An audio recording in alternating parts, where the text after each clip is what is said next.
All right, I'm back.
This society will always be as a drunken of the wine,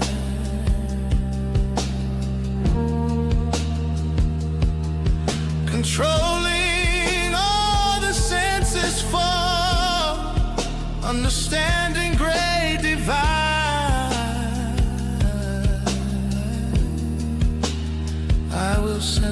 Messiah to this land.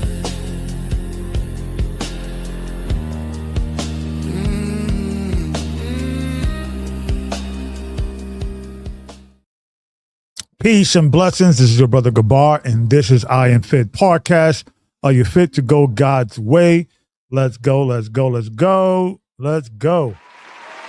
Let me bring in my co-host, brother Daniel Alexander.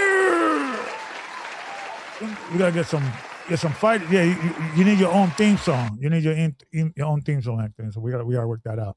How we doing, sir? How we doing? What? Let me unmute on the other side. Let me see. Wait a minute. Yeah, here we go. I think you're good now. Pretty Go good. ahead, outstanding. You know, I put a lot of thought in this show on not, obviously putting together the PowerPoint, but a lot of self-reflection in this particular conversation I'm having today, much more than I have had in a long time for some odd reason. I'm reflecting a lot and what's going on. Before we start, I just want to make sure we see everybody hears us nice and clear. Make sure you hit the like, subscribe button, and shalom to all guests, those that are frequent visitors. Thank you. We do appreciate you guys for your support, and we want to continue for you guys to keep supporting the show, and we want to continue to produce the best quality show we can. We want to produce the best, and not only the best, but the show that matters, I think, to somebody somewhere. I think being impactful or making an impact in people's lives, if you're doing it, make sure you're doing it for the right reason, and you're sure that you're impacting people in a positive light. And this kind of conversation is, like I said, I don't do lessons. I'm not an elder. I'm just a guy from the Bronx that grew up there and got caught up with different churches, and now I'm expressing my experience. And we're going to be talking about the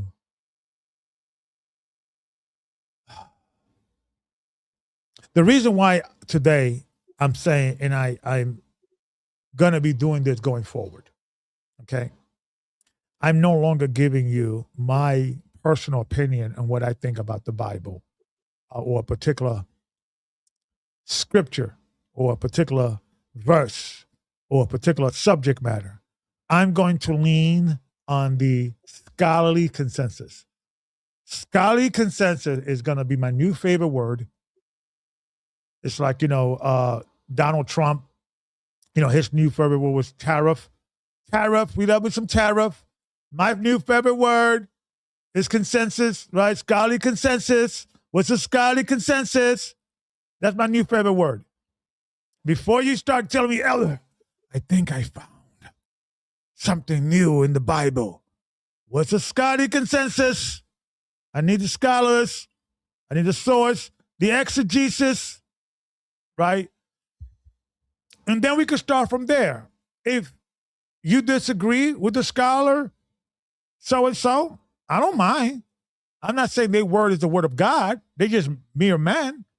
But you got to give me first the scholarly consensus and tell me why you disagree with them. Then we can have a conversation.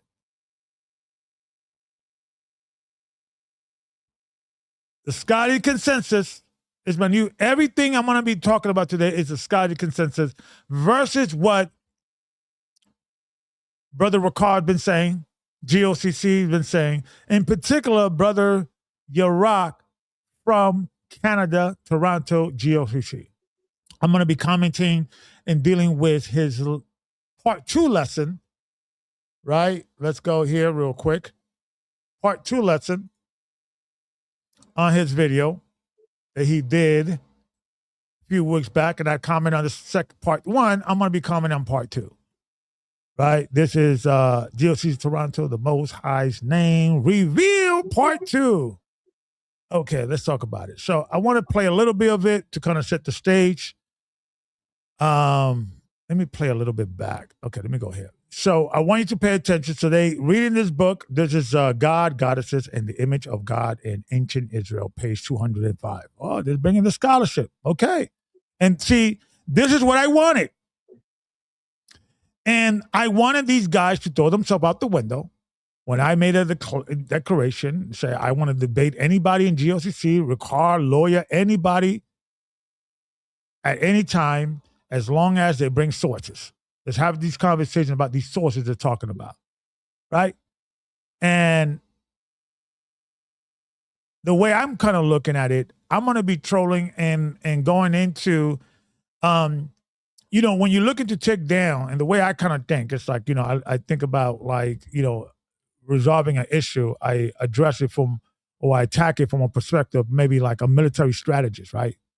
If you can't take the big dog, you take the little soldiers, right? You take the guys, you make a declaration, the guy who sticks his head out, you chop it off, right?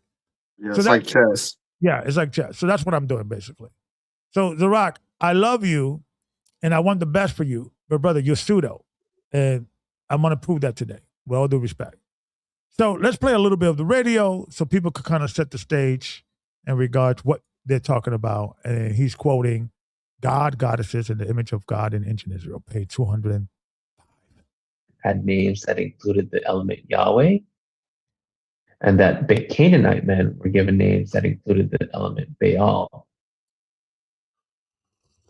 Reading further, it is probable that both or some rudimentary form of it, verbs used with these that was only men. Okay.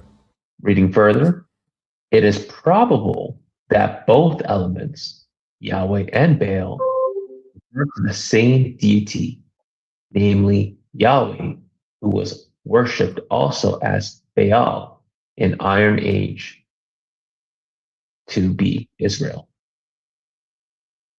They came to the conclusion that Yahweh, who was also worshipped as Baal, leading us back to what we read when we looked at the definition of Baali.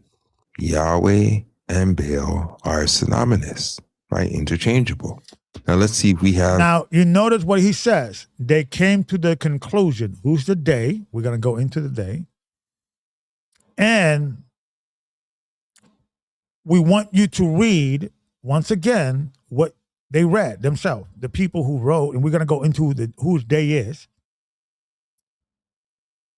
But Brother Deacon Sirach, he said they came to the conclusion. What they say, actually, it is probable. Probable means it's possible. It could happen, but not, this is the only conclusion. It is probable that both elements, Yahweh and Baal, refer to the same deity, namely Yahweh, who was worshipped also as Baal in the Iron Age. Okay. But, and this is what, you may hear Ricard mention real quick. He may tell a lawyer to read it real quick, or he may reference the book real quick and so forth, so on. And this is the actual book. And yes, they make the claim. But who's they?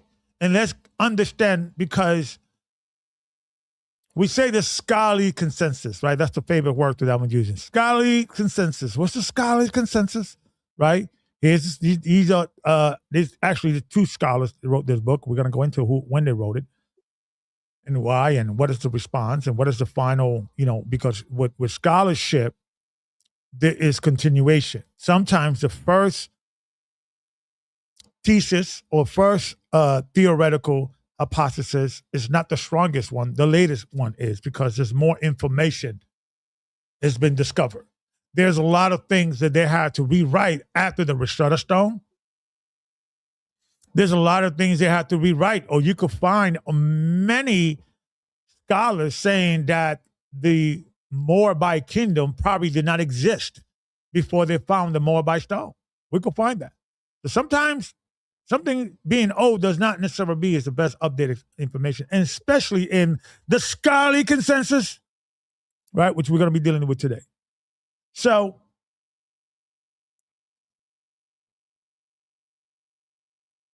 let me go to my PowerPoint real quick to kind of set the stage, right? We're going to do a little reading today, folks. We're sorry. It's going to be, I'm going to try to make it as exciting as possible, but we got to do some reading. I'm sorry. Right? And it's going to be a little more than just this. It's going to be a lot more. Because I wanted to bring it home. right? I had to do all this Bible reading. You have to do it with me, okay? We have to become better sheep. I'm sorry. We have to get smarter. So lessons in session today. I'm sorry. Let's have this conversation. So let's go into who wrote these, who published this, right? These are the two gentlemen, right? Credentials, everything's above board. You just read a little bit on their credentials if you don't mind, the people that, just in case people can't see. Okay, starting from the first one, Othmar Keel, an expert on the iconographic approach to the Old Testament, is a professor emeritus of Old Testament in the theological faculty of the University of Freiburg, Switzerland. He is the author of the popular book, The Symbolism of the Biblical World, Ice Bronze, 1997. And then the bottom one is Christopher Uhlinger, works at the Department of Religious Studies, University of Zurich. His research is concerned with history of religious comparative religion, particularly Near Eastern traditions, among which the so-called Abrahamic traditions, ancient visual and material cultures related to religion, aesthetics of religion, method and theory in the study of religion. Because we have to understand who they is. We always hear they. But who is the they? They got faces. These are people.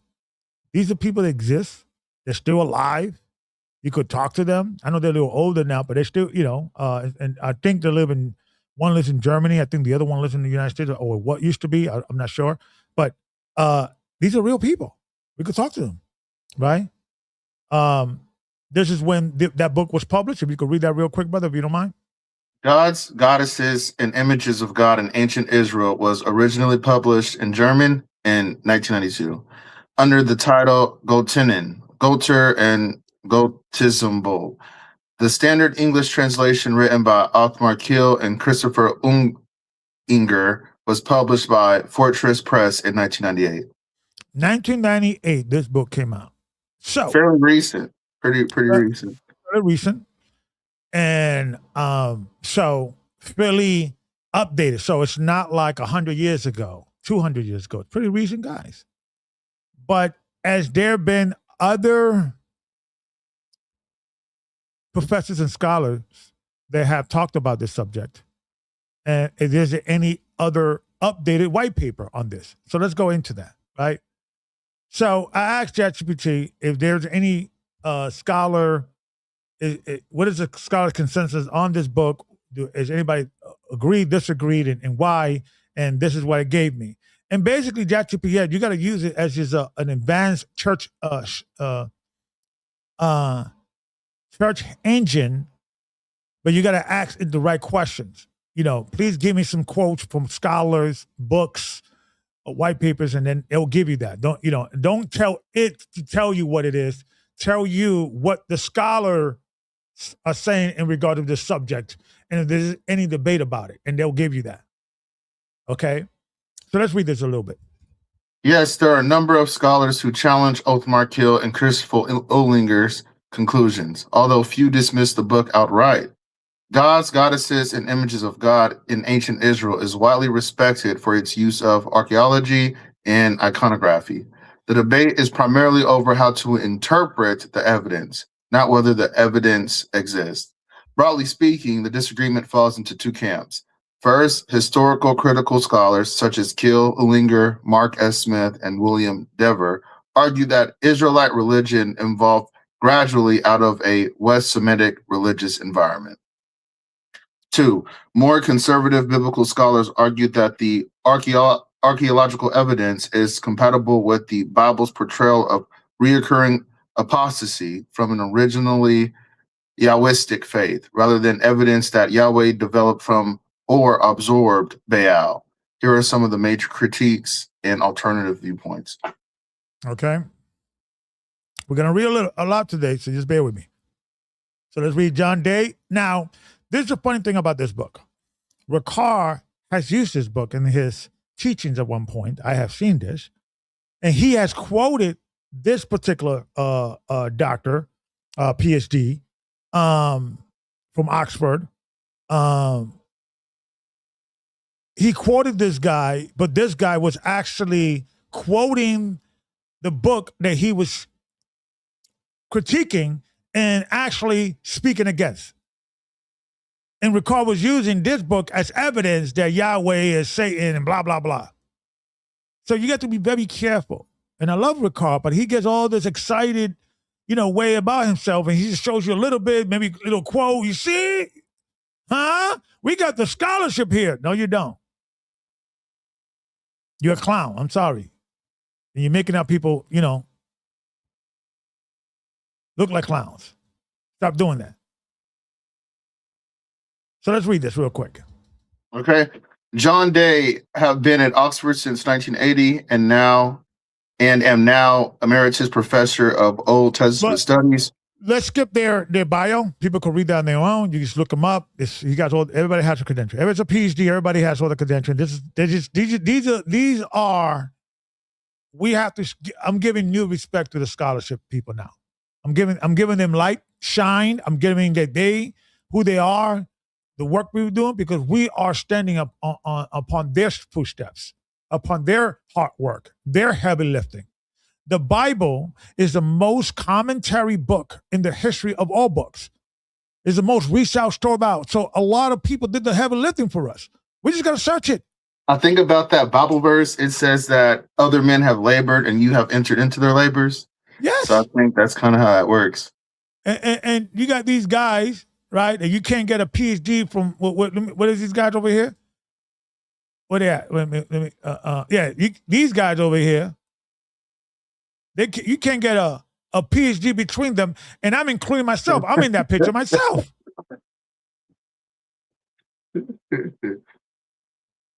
So let's continue reading. Okay. Book Yahweh and the Gods of Goddesses of Canaan, 2000. Day agrees that there are similarities between Yahweh and Baal, but argues that Kil and others sometimes overstate their significance. His main points are: Yahweh may have adopted some imagery traditionally associated with Baal. This does not mean Yahweh originated as Baal or that the two were initially indistinguishable. The Hebrew Bible preserves important distinctions between them from an early period. Day accepts cultural borrowing, but rejects stronger claims of theological continuity. Right. Let's see what this doctor says. PhD expert. Richard Hess, books, Israelite Religions, an Archaeological and Biblical Survey, numerous articles on Israelite religion. Hess argues that archaeology should not automatically override the biblical text. He maintains that the Bible accurately reflects periods of syncretism. Archaeological finds often show what some Israelites practice, not what Israel's covenant faith prescribed. Popular religion and official religion should not be conflated. This directly challenges Kil's tendency to reconstruct Israelite religion primarily from material culture. Amen. Hold on, because I want to also show this other guy that we should know about as well. So let's continue. Okay, let's see what this guy says. You just read the three bullet points. Okay. He argues similar imagery does not imply identical theology. Mm-hmm. Storm imagery was common throughout the ancient Near East. Mm-hmm.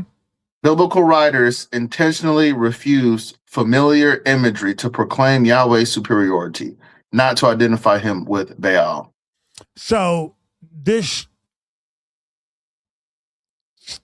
theory that it was one God and it was later spread out because it got similar attributes needs to be dropped, because remember, Baal was one of Yahweh's greatest rivals. So a lot of storm-like type of literature, he comes in the clouds and all that, a lot of that was with Baal, but because there were two competing gods, not the same one. Right? Let's continue. Israel emerged with a distinct covenant identity. Baal worship represented repeated departures from that identity. The archaeological evidence is consistent with biblical accounts of idolatry rather than evidence of Yahweh's evolution from Baal. Okay, and you guys could pause this video, look at the experts. Everybody's a PhD. Everybody's an expert. Nobody's there's no Henry Cow, whatever, Luminati 2 in here. These are all experts, and this is what they're saying. Let's continue. Privilege archaeological evidence over literary evidence. Matter of fact, read his argument. Okay. Also read the argument before you do. I'm sorry, I meant to say that as well. Okay, so Poving criticizes what he sees as an excessive skepticism towards the biblical narrative. He argues that scholars like Kill and Ulinger sometimes privilege archaeological evidence over literary evidence, assume biblical writers rewrote history without sufficient justification, underestimate the historical value of the biblical text. Right. It's like some scholars sometimes it's like the Bible is always lying and it needs to be validated by outside sources versus can the outside source be lying? Can the Bible be telling the truth? I mean, the Bible is unique outside of, tell me one story that Egyptians, Babylonians, Assyrians, anybody wrote about an embarrassing story about their king. I gotta turn this oven off real quick. I got chicken in the oven. I'll be right back. But that's the thing, So what I'm saying is this. It's like within scholarship, the Bible is a rarity in regards of we are telling all our dirty laundry in this book. And that's unique. That no other pharaoh, king, whatever, will then right about that embarrassing moment, last year or last week, even when they lose war, they try to spin it like, we, held back the enemy and we kind of won really because, everybody does that. But somehow the Bible can be trusted. So it is a worldview that we need to look at, right? So let's get back to the scholars, the scholarly consensus. The scholarly consensus, that's my favorite word today. You're not gonna hear my opinion at all. Just the scholarly consensus. But let's go ahead. So he argues that scholars like Kill and Ulinger sometimes privilege archaeological evidence over literary evidence, assume biblical writers rewrote history without sufficient jurisdiction, and underestimate the historical value of the biblical text. He said that, not me. I'm just a messenger. Don't kill the messenger. Next one. McGunville argues that Deuteronomy reflects a coherent theological tradition rather than a late ideological invention. He accepts the existence of Baal worship in Israel, but sees it as covenant violation, not evidence that Yahweh and Baal were originally interchangeable. So we have to then, and then we're going to be dealing with this, but so now when you go back to this quote and when people go into these quotes saying, what this book says, this, that, and the other, you have to start looking at the experts, the other experts that are saying things different outside of this expert. And then demand, is especially somebody's teaching, for them to give you a scholarly response. If you bring in scholarship, sir, if you're introducing scholarship, then you can't get out when it's inconvenience. You have to give me your exegesis, your understanding of this scholarship and why, and you have to then present the argument why you believe that this point is correct versus that point. That makes sense?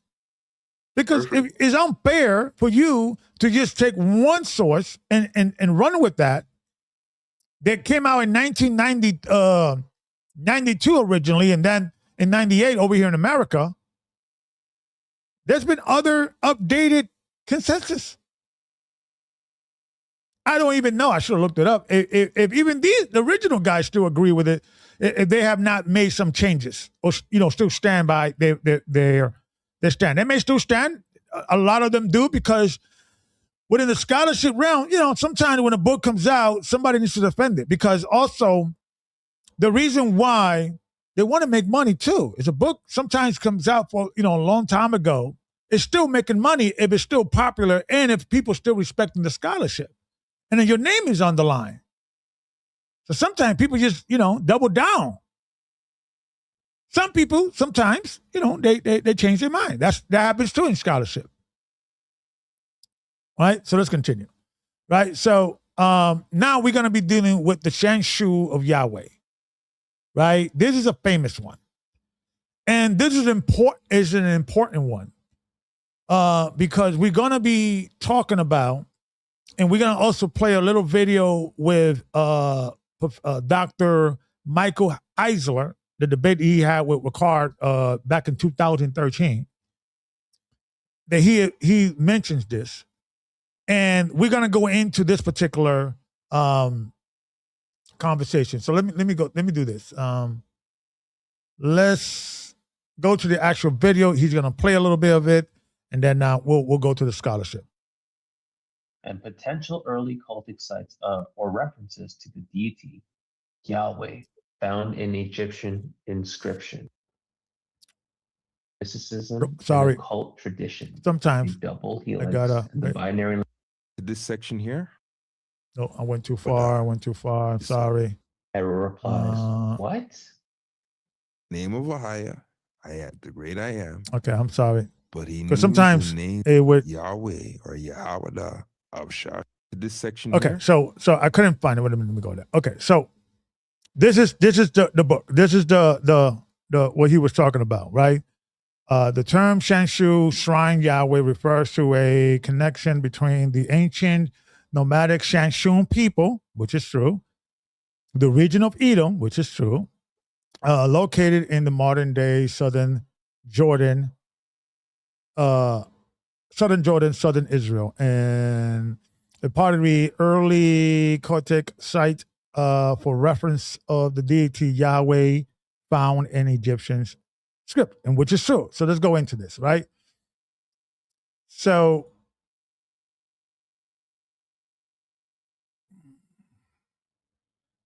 let's read this doctor, professor, PhD, right?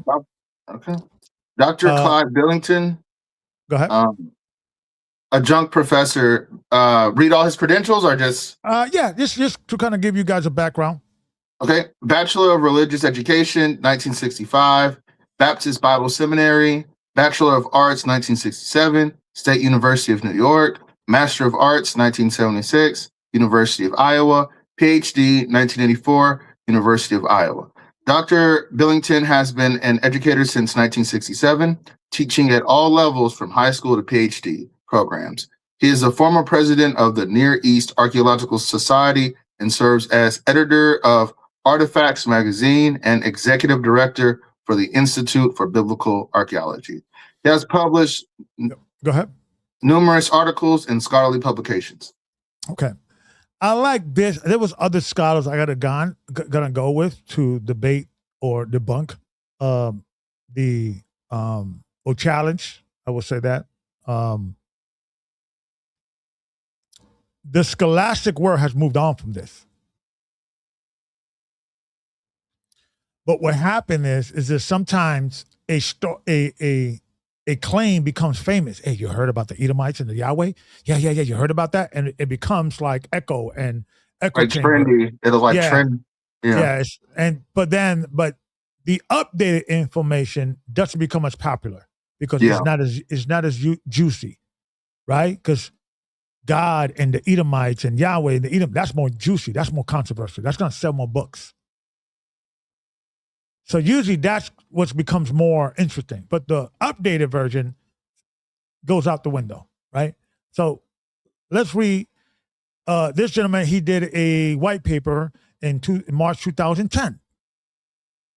So if somebody could find me another white paper, I would love to read it that challenges this thesis or theory, right?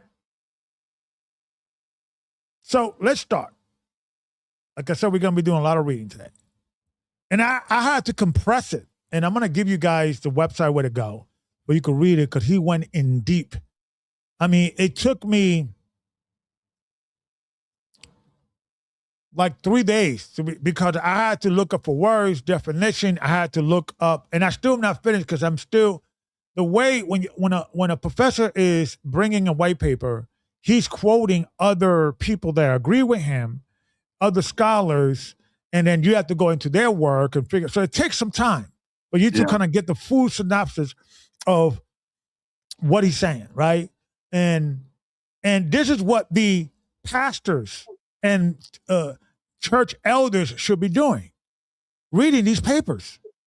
If you're not a PhD and you're a pastor, you should be on these papers, on what's the latest exegesis, the latest the latest scholarship update in regards about this book called the Bible.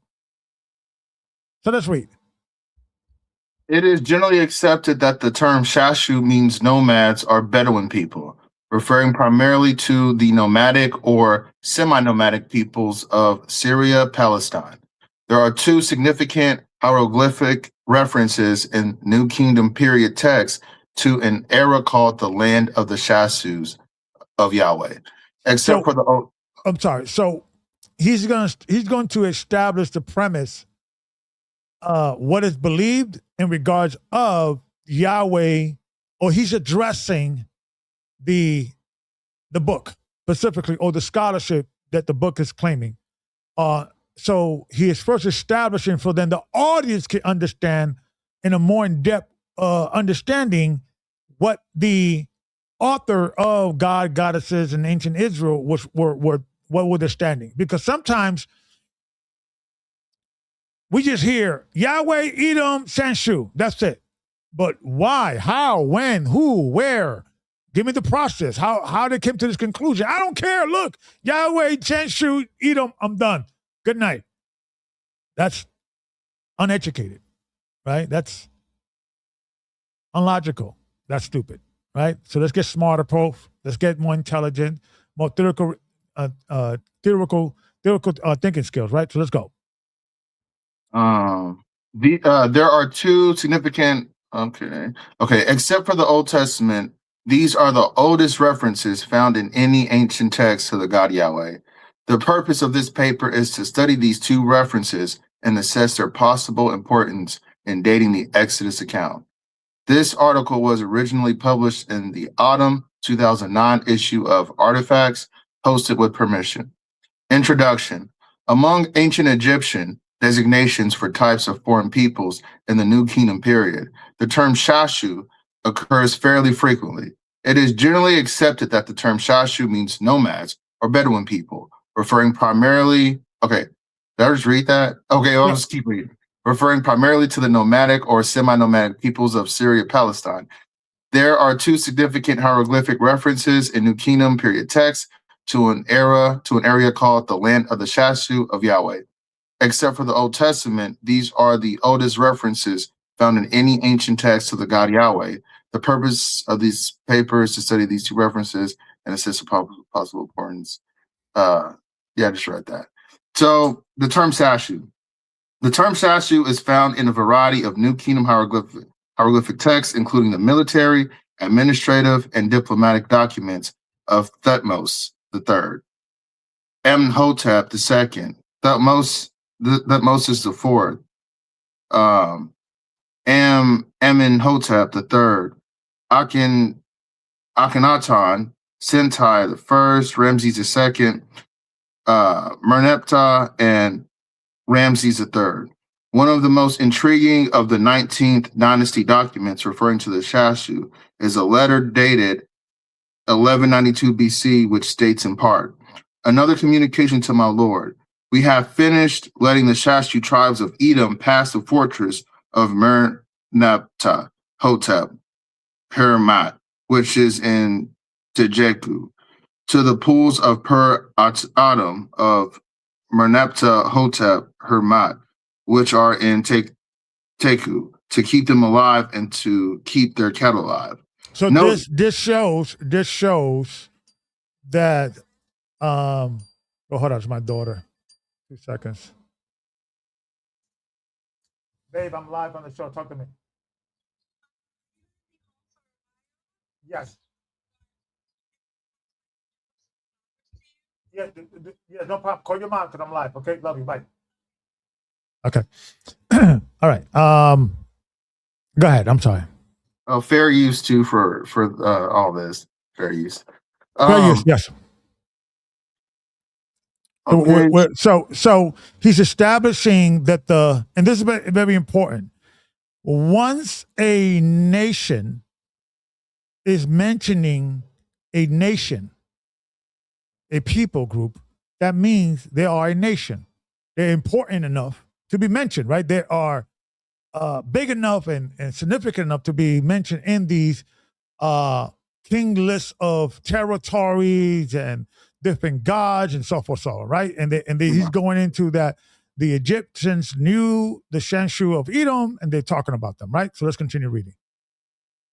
Note here that the Shashu tribes are linked with the Edomites, a tribal people with a well-known relationship to the Israelites. Note too that the Shashu tribes were settled after they crossed the border into Egyptian territory at Per Adam in Tejeku, or to put it in biblical terms, at Pithom in Sukkot. In addition, it should be noted that these Shashu Edomites were animal herders and that they were also, of course, Semites. According to Exodus 1 and 11, Pithom and the nearby city of Ramses were two storage cities built by the Israelites for Pharaoh during their bondage in Egypt. In addition, the German scholar Siegfried Hermann, who translated the above text, has identified the area of Tejeku, where the Shashu Edomites were settled, with the general area of the land of Goshen mentioned in Genesis 46 and 34. The treatment of the Shashu Edomites by the officials of Pharaoh is reminiscent of Pharaoh's earlier treatment of the Israelites in Egypt during the time of Joseph. Okay. There are a few references in Egyptian texts to Shashu nomads living in the area of Nubia, south of Egypt, but vast majority of references are to Shashu living north of Egypt, and it is these Shashu who are the focus of this paper.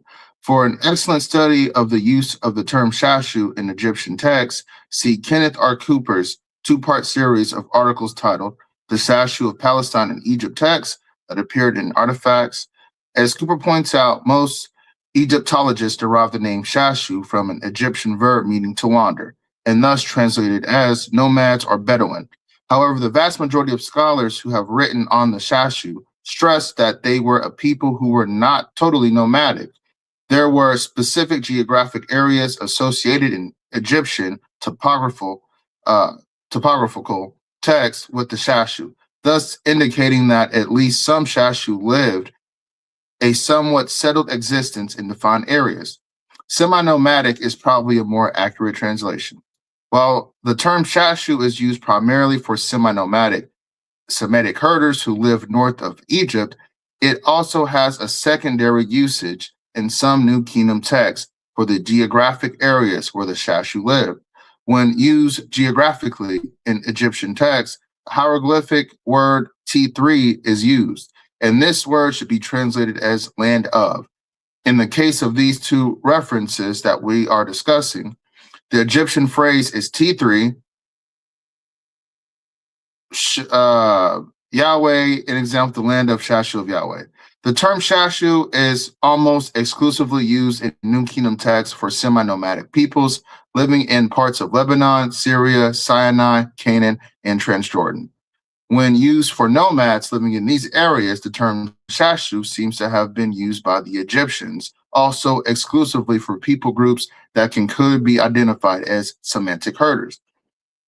It is clear from New Kingdom texts that the Shashu were rarely, if ever, under the control of the Egyptian government and were almost always looked upon as enemies of the Egyptians. For example, at the famous Battle of Kadesh in ca. 1275 BC, there were Shashu soldiers who were allies of the Hittites against Ramses II.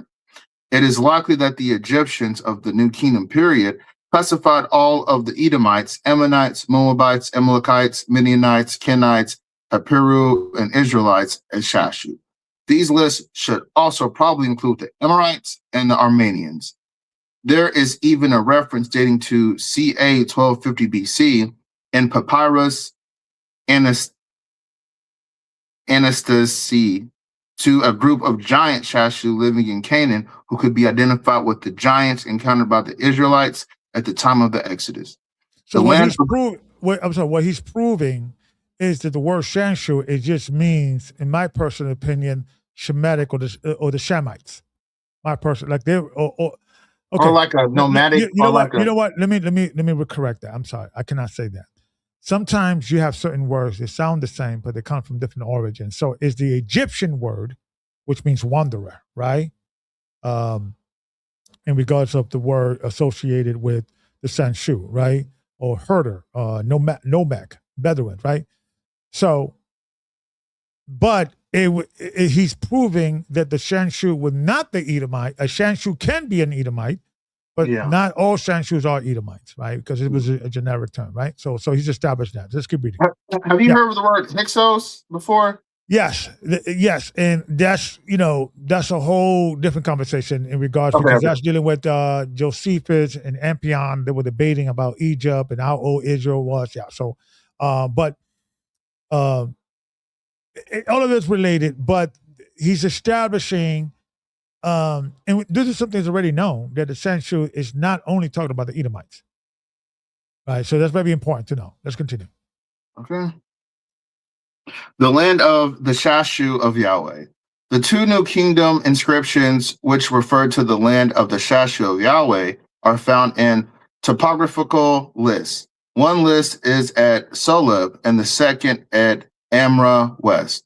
Soleb, a temple dedicated to the god Omen-Re, was built by the pharaoh Omen-Hotep III in ca 14. Is that circa? Because I thought circa was C dot, but is ca circa?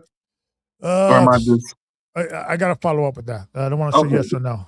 Like I Okay. said, I'm not a teacher. I'm just following the consensus, the scholarly consensus. But go ahead. 1400 BC. Today it is located in the nation of Sudan on the left bank of the Nile, about 135 miles south of Wadi Halfa. Amra West, which is also located in Sudan, is a construction of Ramses II in the 13th century BC and has massive topographical list inscribed in it. The section of the Amra West topographical list, which contains a reference to the land of the Shashu of Yahweh, was almost certainly copied from the earlier list at Soleb. Okay, so all this is going to matter, so pay attention. For half a century, it has been generally admitted that we have here the Tetragrammaton, the name of the Israelite God Yahweh. And if this be the case, as it undoubtedly is, the passage constitutes the most precious indication of the whereabouts during the late 15th century BC of an enclave revering this God. Redford identifies the Shashu of Yahweh with the Edomites and argues that Yahweh was at first worshipped as an Edomite God. He also argues that one tribe of Edomites split from the main body of the Edomites, moved northwest, and became one of the tribes of the Israelites, taking their God Yahweh with them. For Redford, this explains how Yahweh became the God of the Israelites. And I want to know what that tribe is. I think it's the Ephraimites. I don't know. But what I'm saying is, this is what they're saying. So you have to understand, it's not enough to understand why, that the conclusion why they believe this. How did it come to the conclusion? They're saying, the people that are saying that Yahweh is the God of the Edomites, they say that the Edomites kind of sneaked in and kind of became one of the tribe of Israel. Okay, so is there a source for that?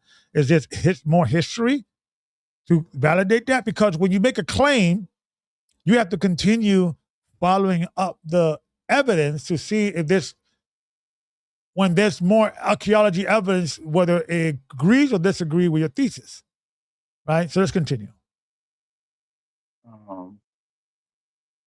There are several problems with Redford's position, and these will be dealt with later. It suffices here to note that there are almost no scholars who question the appearance of the name Yahweh at Soleb in Amrah West. The best discussion of the place names in Egyptian topographical lists that are related to the location of the land of the Shashu of Yahweh is that of Michael Astor in his chapter in the Feshrift Elmar Edel, published in 1979. Astor points out that the place names list at Soleb and Amrah West, including both Egyptian possession in Syria, Palestine, as well as non-Egyptian controlled ethnic groups and regions in that area. The topographical lists that are of most interest are the group of texts which read T3, Shah of X, or land of Shashu of X, where X is normally a place. Astor observes that, contrary to what has been stated by some other scholars, Donald Redford being a good example, not all the Shashu lands mentioned by Amenhotep III are copied by Ramses II, were located in the general areas of Syria, Lebanon, Canaan, Sinai, and Transjordan. Even though Egyptologists accept the appearance of the name Yahweh in the topographical list at Soleb and Amrah West, the implications of its appearance do not seem to have been fully appreciated by Old Testament scholars. Of course, the question remains, who or what is being referred to by the word Yahweh? It is a reference to the God of Israel, or is it just a reference to a town or a city like any of the other toponyms beginning with T3, SH3SW? In other words, should the phrase T3 SH3SW Yahweh be translated as the land of the nomads who worship the God of Yahweh, or should it be translated as the land of the nomads who lived in the area of Yahweh? The answer to this is not known with absolute certainty, but even if Yahweh is a place in these hieroglyphic texts, it was clearly placed named after the God Yahweh of the Old Testament. Anything less seems too coincidental. But let us look at Astor's proposed location of the other T3 SH3SW toponyms and these lists at Soleb and Amrah West. Astor correlates the Amrah list of Ramses II with the Soleb list of Amenhotep III. He also correlates both of these lists with a parallel but partial topographical list of Ramses III, which is located in his great mortuary temple at Medinet Habu on the west bank of the Nile of Luxor. First, let us look at Astor correlation of the parallel portions of the Amrah and Soleb list. Both of the lists begin with a place called T3SH3SW, PYS, which Astor identifies with a spring in the Bikwa Valley near the Litani River in modern Lebanon. It is clearly located north of Canaan. Okay. Like I said, it's a lot of reading. It's a lot of reading. So just bear with us. We're getting towards the end of it. Okay. The second place in the two list is Samata, a place that Astor again is quite certain as to its precise location. He identifies Samata with Samat, a site on the Phoenician coast, some 7 miles south of Batran. This site is located north of Canaan in an area that is generally considered to be Phoenician, again, far away from Edom. The third place name, and the one that is of the greatest interest to us, is the land of the Shashu of Yahweh. Astor makes no attempt to locate this people group, and for a good reason. There is no topographical site in the entire region today that bears the name Yahweh or anything remotely similar. There is also no biblical reference or ancient historical source that mentions a topographical site named Yahweh. We will return to this point later. Astor observes that the name Yahweh also appears in a topographical list at Medinet Habu, 12th century BC, with the variant spelling Yahah. This constitutes a third reference in hieroglyphic text to Yahweh. However, in the Medinet Habu list, the phrase land of the Shashu has been omitted. Astor believes that Yahah is just a variant of Yahweh, as found on the Soleb and Amra West topographical list. He also believes that it refers to the same people since it followed in all three lists by some version of a place called the land of Shashu of Tara Bar. However, the Medinet Habu list has mistakenly split the name Tara from the last elements of this place's full name, Tara Bar, and has made this one locality into two places. Nevertheless, the full name T3 Shah Tura Bar appears after the place mentioning Yahweh on both of the Soleb and the Amra lists. Astur has identified Tara Bar with the name Turbal. It should be remembered that the Egyptian language has no L sound and routinely uses R for L sounds. Astur states that there are two possible locations for ancient Turabar, both with the modern name Turbul. One is located in the Bequa Valley in Lebanon, and the other a little further north, but also in Lebanon. It should be observed at this point that Amra West list presents at the head of the Shashu land section two additional Shashu locations not found in the earlier text from Soleb. The first, Serar, is difficult to identify on linguistic grounds. Some scholars include Redford have identified it with Mount Seir in Edom, but other identifications have also been suggested. However, in this toponym does refer to Mount Seir and therefore to Edom. The Egyptians seemingly were differentiating between the land of Shashu of Yahweh and the land of the Shashu of Edom. Another item in the Amra list of Shashu sites that does not occur at Soleb is Rabna. However, this term occurred at Medinet Habu, and Astur identifies it with the city-state of Lebanon and Middle Syria. Again, this shows that Shashu peoples and their lands were spread throughout the region and were not limited just to the areas of Edom and the Sinai. Now let us draw some conclusions regarding the land of the Shashu of Yahweh, since no geographical term that is anything like Yahweh has been identified. This suggests that the hieroglyph phrase T3 Shah should be translated as the land of the nomads who worship the God Yahweh, rather than as the land of the nomads who lived in the area of Yahweh. In addition, the fact that no geographical term anything like Yahweh has been identified also strengthens the likelihood that the words of Yahweh in the Soleb and Amra texts are indeed early mentions of the God of Israel.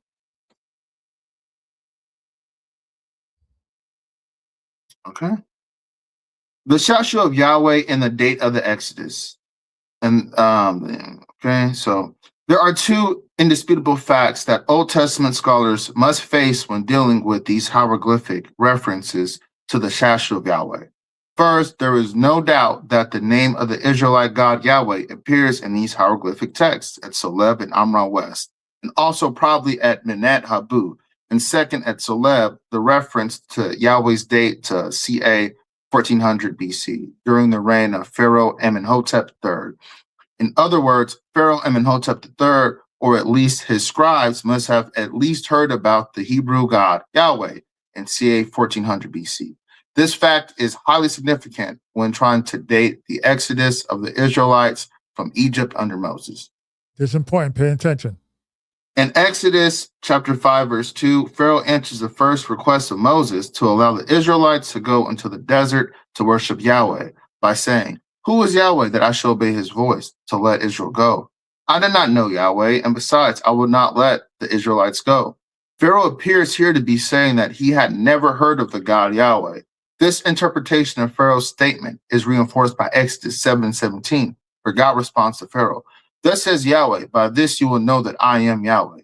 Behold, I will strike the water that is in the Nile with the staff that is in my hand, and it will become blood." In this third meeting with Moses and Aaron after the second plague, Pharaoh clearly recognized Yahweh as some sort of deity and asked Moses and Aaron to pray to Yahweh to remove the plague of frogs. See Exodus chapter 8, verse 8. And the Pharaoh of the Exodus had never before heard of the God Yahweh. This strongly suggests that Exodus should be dated no later than ca 1400 BC, because Pharaoh Amenhotep III had clearly heard about Yahweh in ca 1400 BC. Mm-hmm. Conclusion. It is clear that there once was a group of Shashu Bedouin nomads living in Syria, Palestine, who were associated with either a deity or a place named Yahweh. It is also clear that the name Yahweh was known to the Egyptians in the 18th dynasty during the reign of Pharaoh Amenhotep III. But it must be admitted at this point that we also know from the Old Testament that there were other worshippers of Yahweh in Canaan who did not go into Egypt and therefore did not leave Egypt at the time of the Exodus. The question thus arises, were they perhaps the Shashu of Yahweh mentioned at Solub and Amram? Although we do not have all the information that we wish we did, it is significant that there are no mentions of Shashu of Yahweh in Egyptian texts earlier than the reign of Amenhotep III. If the group in question were Yahweh followers who never went to Egypt, why are they absent in topographical lists from early period of the 18th dynasty? For example, from the extensive topographical list, I'm sorry, it's just list of You're doing a better job than me, trust me. If I would have been reading that, we would still be in page 2. Go ahead. The reason may very let me reread that. If the group in question were Yahweh followers who never went to Egypt, why are they absent in topographical lists from the early period of the 18th dynasty? For example, from extensive topographical list of Thutmose III, the reason may very well be because the Shashu of Yahweh were indeed the Israelites and that they were still living in Egypt in the early 18th dynasty. The fact that the Shashu of Yahweh first appeared in topographical list under Amenhotep III in ca 1400 BC fits perfectly with the early date of the Exodus, but this fact presents major problems for those scholars who believe that the Exodus took place during the reign of Pharaoh Ramses II in the 13th century BC. In any case, these references to Yahweh have been ignored far too long by both conservative and liberal biblical scholars. It thus appears very likely that the Shashu of Yahweh, who are mentioned in the topographical text at Solub and Amram West, were the Israelites who, by about 1400 BC, had settled into their own land, T3, in the mountains of Canaan. It also appears for the ancient Egyptians, the one featuring that distinguished the Israelites from all the other Shashu, Semitic herders in this area, was their worship of the God of Yahweh. In notes. So, anybody from GOCC or anybody that believes that what Yahweh is the Edomite God, I'm going to take them to this article. And this article was dated 2010. So if you want to rebuttal this article, I want to see something else that have come out after this article that debunks this article or challenges this article. Until you do that, get off my face with this Edomite thing and Yahweh. But let's have an hypothetical. This let's just say so basically to give us a scholarly consensus summarization. Summarization. Yeah. What he is saying is that the word Shashu is a term generic talking about different tribes of Bedouins or Shemitic people or herders, nomads. Whatever. Nomads. Yeah. Not necessarily that all the Shashus are Edomite.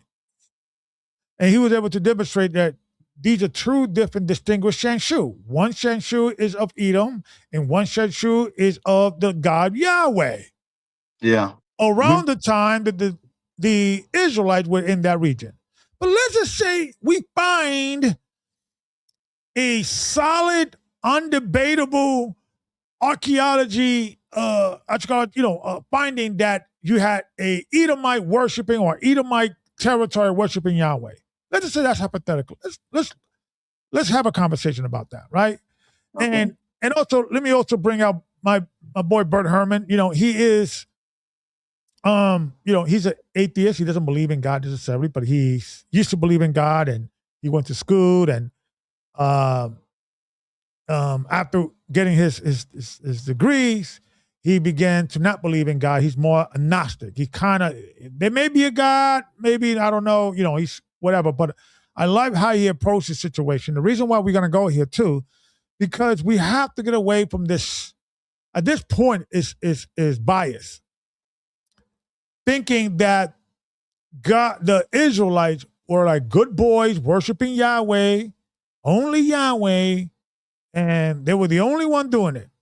And they were not worshiping other gods. There is no scholarly consensus that says that anymore. Or I don't think even ever. So let's read this real quick. The Bart Herman blog, The History and Literature of Early Christianity.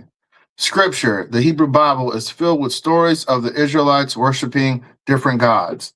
But the pattern that emerges is not, as the theology would have it, one of Israel backsliding from a covenant they had made with Yahweh at Sinai, over and over, from sacrifices to a local Baal in the book of Judges to Jeremiah's complaint about worship of the Queen of the Heavens a half millennium later. The Israelites didn't believe at all like a people who had made a covenant they had momentarily forgotten. They behaved exactly like all the other peoples of the ancient Near East around them. They had a number of gods and goddesses and prayed to whichever one they favored or was likely to help them in their current troubles. Exactly, right? So let's go back to this, right? To this point. Let's just say Edomites were worshiping Yahweh in one point in history. It doesn't mean Yahweh is wicked or evil. Like, for example, do we forget that we had Israelites uniting with Judites, uniting with Edomites under the name Yahweh? Let's read this real quick. From the Egyptian perspective, would this be considered the land of the Shashu of Yahweh? That's my quote. By the way, that's my quote. Because sometimes, Brother Iraq, you put quotes. I don't know if it's yours. You don't put a source, but I just want to let people know that's just my saying, right? Can this be, right, from the Egyptian perspective? Would this be considered the land of the Shashu? Right? You get what I'm saying? And here you have Edomites and Israelites fighting under the national name of Israel, Yahweh. Let's read this real quick. 2 Kings chapter 3, verse 9. So the king of Israel went, and the king of Judah, and the king of Edom, and they fetched a compass of 7 days' journey, and there was no water for the host, and for the cattle that followed them. And the king of Israel said, Alas, that Yahweh hath called these 3 kings together, to deliver them into the hand of Moab.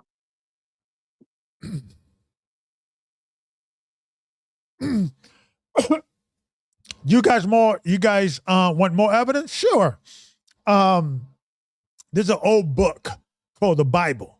And within that book, there's a book called the Book of Job. Who was Job worshiping? Now, we all know that Job, according to scholastic understanding, Job was Jobab, right? He was a king, right? He lived, according to scholarship, 210 years. Long time. And most scholarship place him around the time of what? Anybody could give me a clue. Brother Alexander, if you have the answer, you tell me. What time usually the scholarly consensus? I mean, you told them, so I already know it, but it's Egypt, right? During the time, like Egypt, or what time? Give me more specific. Right before Moses. Right before Moses. But give me more. There's another time. Specifically, it's another, not Moses. It's during the time someone else. Give me someone. We're in Egypt, but with somebody else. And towards the beginning, Joseph. Joseph. According to the book of Jasher and other records, Jobab, right, was Job.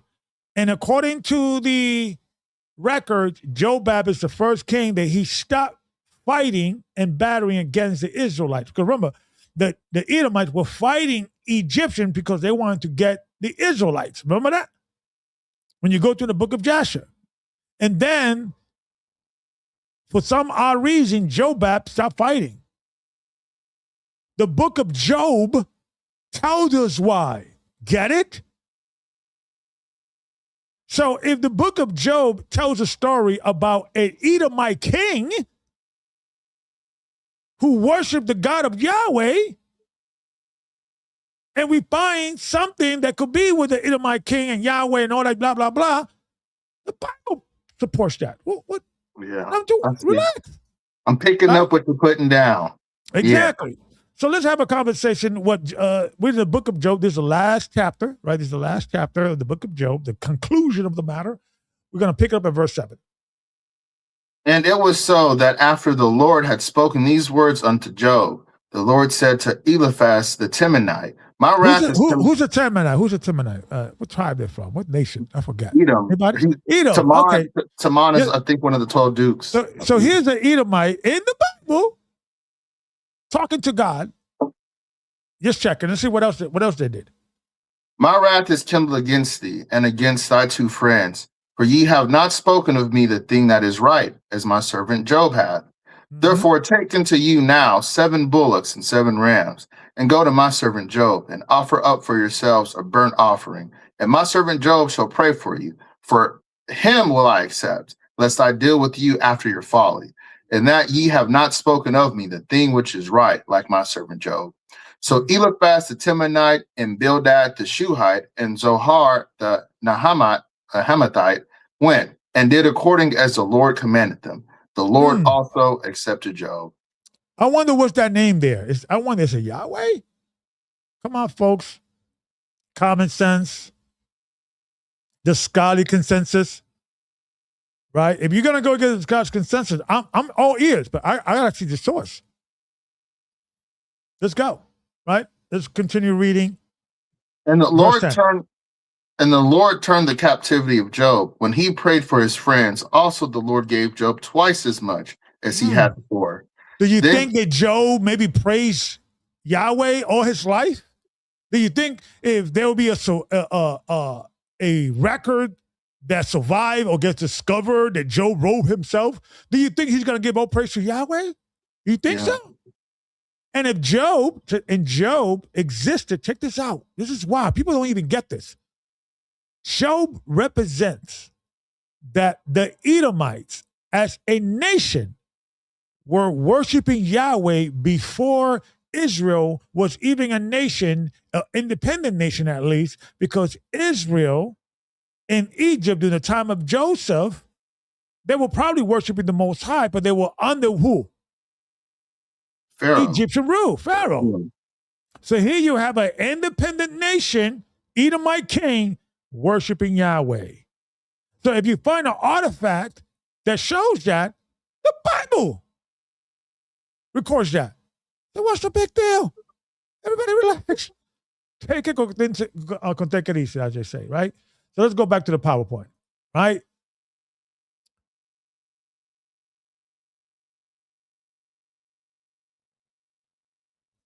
Oh, sorry. Wait. Here we go. Right? So now, just to remind you, in the Septuagint, right, it reads a little different. It goes into more in depth. So let's read verse 17, Job 42:17 in the Septuagint Greek Bible. And Job died an old man and full of days. And it is written that he will rise again with those whom the Lord raises up. This man is described in the Syriac book, living in the land of Osses, on the borders of Idumea and Arabia. And his name before was Jobab. And having taken an Arabian wife, he begot a son whose name was Enad.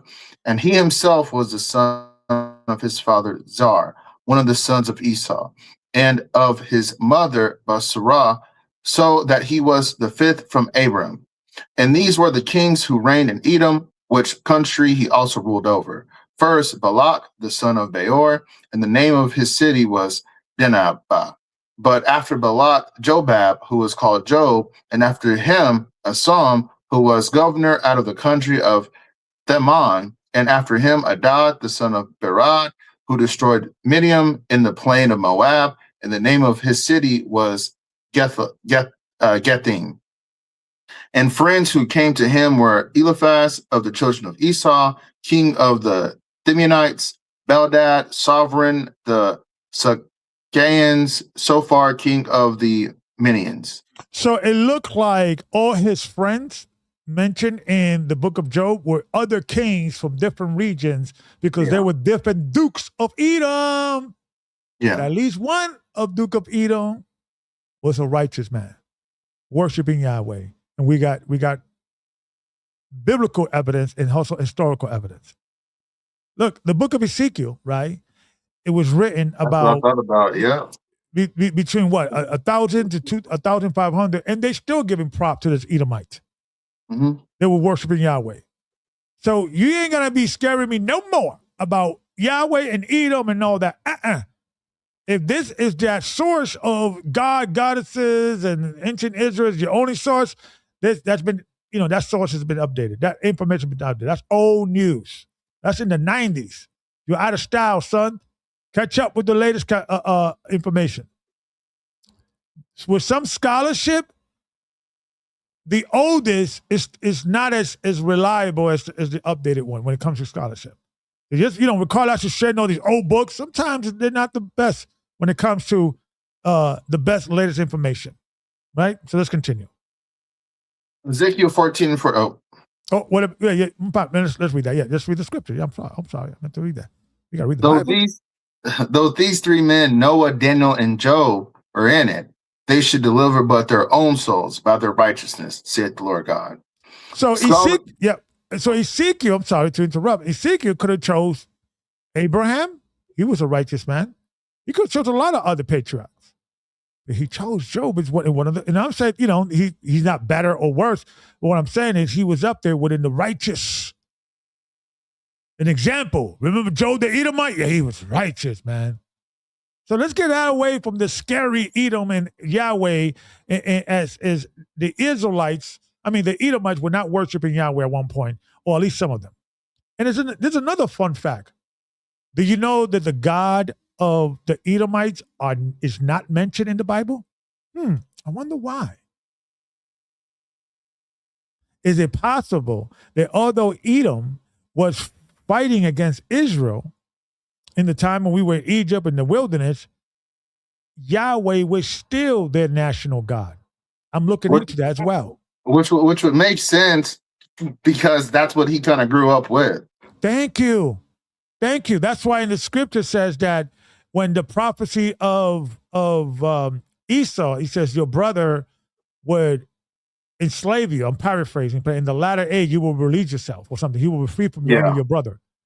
So I think that the reason why we don't hear Esau's God in the Bible is because he started worshiping another God much later. I don't know when and where, or I'm still looking into that because I'm looking for the scholarly consensus, right?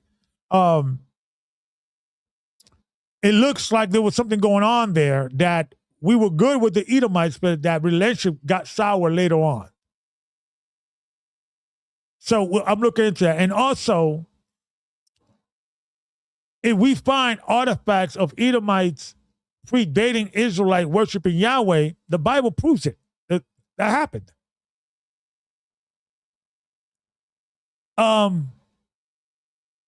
Obadiah, according to the scholarly consensus, he was an Edomite too.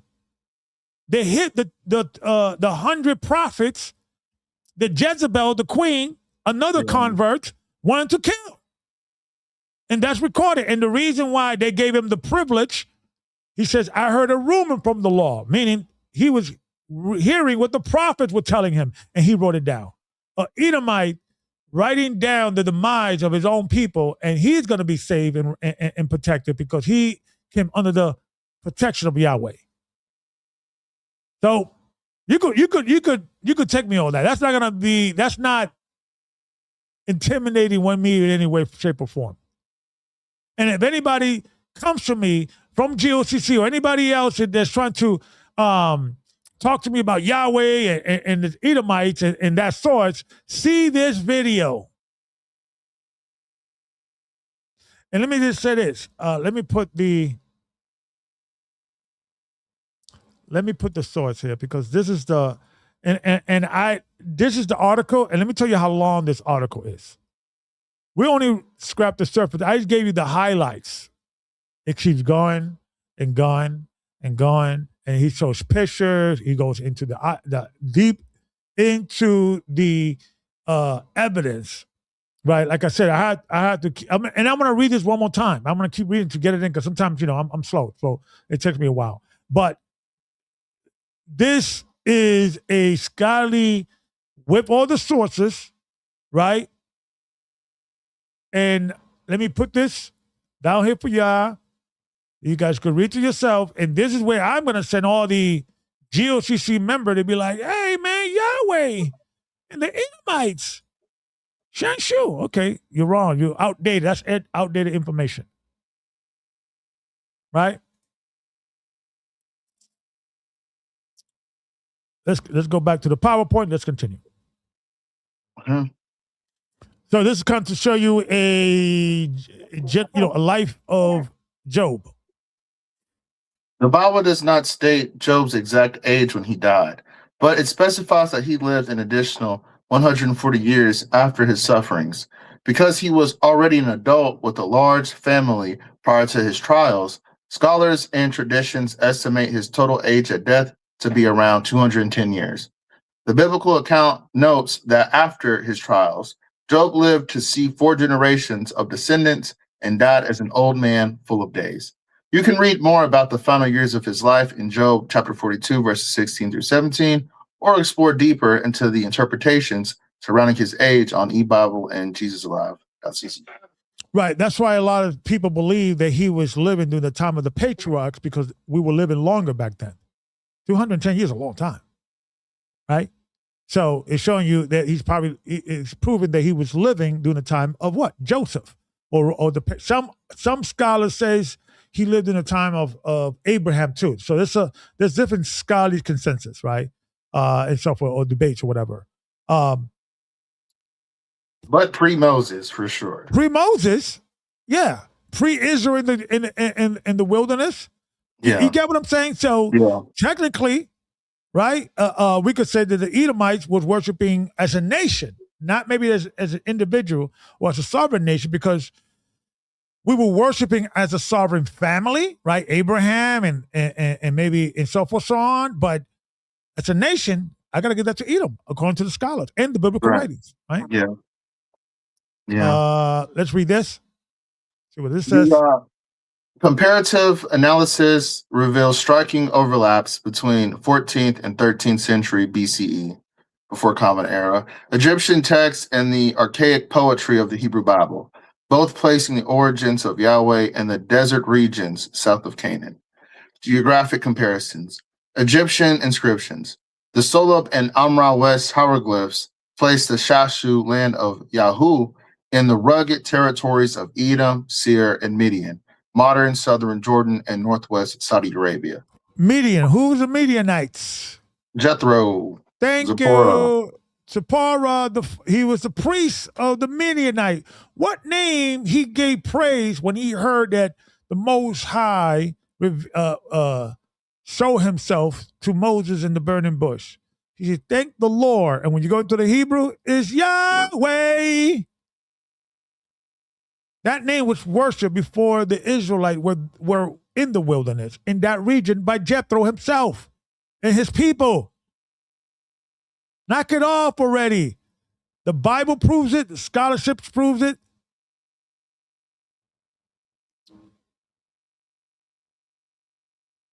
Let's continue. Oldest biblical texts. Archaic poems like Judges 5 and 4 and Deuteronomy 33 and 2 explicitly state that Yahweh marched out from Seir, Edom, Teman, and Mount Paran. So in the same way as, you know how in the Bible says that we're going to get a greater punishment because the Most High gave us the laws in the Most High? Yeah, you have unknown out of all the families of the earth, therefore I will punish you. Yeah. Wouldn't that be also with the Edomites? You get what I'm saying? Wouldn't that be a situation the Most High was like, you're the twin brother of Jacob. Your God, I'm supposed to be your God too. So maybe that's the reason why the Most High is so pissed at Esau. You got what I'm saying? Because maybe all through the Bible, all the Edomites were worshiping Yahweh, doing all this wickedness. And God was using Israel, the prophets of Israel, to talk about all these. And when you look at, and I'm looking at everything, Moab was worshiping that name, the Temanite, there's a lot of reason. That's why the Most High says, my evil neighbors, if they come into worship in this land, you get what I'm saying? Like, because Come on, Jeremiah 12. yeah, Jeremiah 12. Yeah. That's why Solomon was saying, hey, now concerning the strangers, which are not your people, Yeah. if they come to this house and worship Yahweh, hear him from heaven.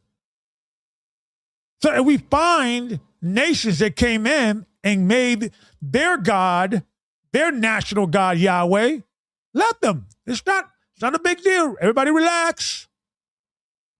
Don't go crazy. Don't start going crazy, because the Bible supports that. Yeah. Let's continue. That's That's it. Yep. Yeah, okay. So let's read this poem and what this moon, because a lot of people even bring this up. You see, Yahweh came out of Mount Seir. What is this all talking about? Let's read this. Judges chapter 5, verse 3. Hear, O ye kings, give ear, O ye princes. I, even I, will sing unto the Lord. I will sing praises to the Lord God of Israel. Lord, when thou wentest out of Seir, when thou marchest out of the field of Edom, the earth trembled, and the heavens dropped. The clouds also dropped water. The mountains melted from before the Lord, even at Sinai from before the Lord God of Israel. Deuteronomy 33, chapter 2. I'm sorry, verse 2. And he said, the Yahweh came from Sinai and rose up from Seir unto them. He shone forth from Mount Paran, and he came with 10,000s of saints. From his right hand went a fiery law for them. So what is the scholarly consensus on this, right? I know I put this up. Maybe I didn't line this up. Hold on 2 seconds. Let me do this. And I went here. Because what I know, I put that here, the scholarly consensus on this poetry. I think okay, here we go. I think I didn't put it in the right location. Or maybe I have it not in my PowerPoint, but I'm having one of my slides. Let's see here. I'm sorry. Forgive me. Oh, here we go. Yeah, here we go. Okay. Okay, so here we go. Let me put this a little bigger for you guys to see. What is the scholarly consensus of this particular Deuteronomy 32 and 33? Deuteronomy 32 and 2 and Judges 5 and 3. Let's read this. The scholarly consensus identifies Deuteronomy 33 and 2 and Judges 5 and 3 as ancient poetic hymns featuring a shared divine warrior theophany. They depict Yahweh marching from the southern regions, Seir Edom, to fight alongside Israel, representing some of the oldest surviving Hebrew poetry dating back to the late 12th or 11th centuries BCE. Mm-hmm. Deuteronomy 33 and 2, theophany and geography. The verse describes God's dramatic appearance marching from the south wilderness, Sinai, Seir, and Mount Paran to rescue and establish his covenant with Israel. Divine warrior motif. Scholars widely agree this portrays Yahweh as a storm deity or cosmic king leading heavenly hosts, myriads of holy ones. The fiery law. The Hebrew phrase for fiery law, often translated from Eshdot, is famously obscure. Mainstream biblical scholars recognize this as a textual corruption and reconstruction it to reflect a geographical reference.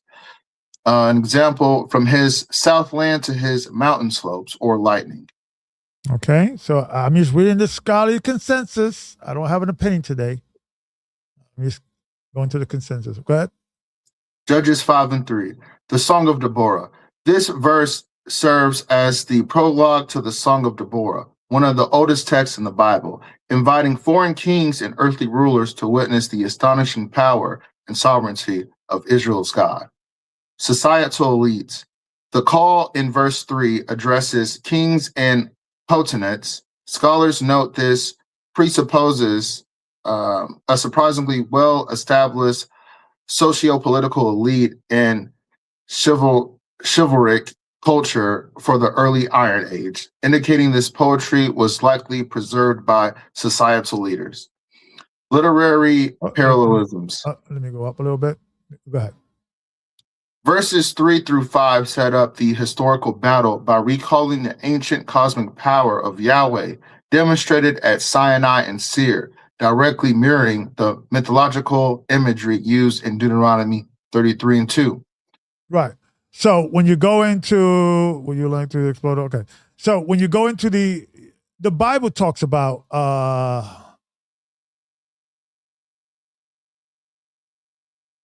let me see what I got here. The Bible talks about I thought I had it. Did I had it here? Yeah, here we go. So when you look at Edom, right? When you go into the Bible, right? And I put the word Edom, which is H123, and Lor, which is 68, right? Which is Yahweh. And what do you guys think? Let's read. I'm gonna just read. Like I said, I'm just going with the scholars' consensus. I'm not teaching today. I'm just showing you what is out there.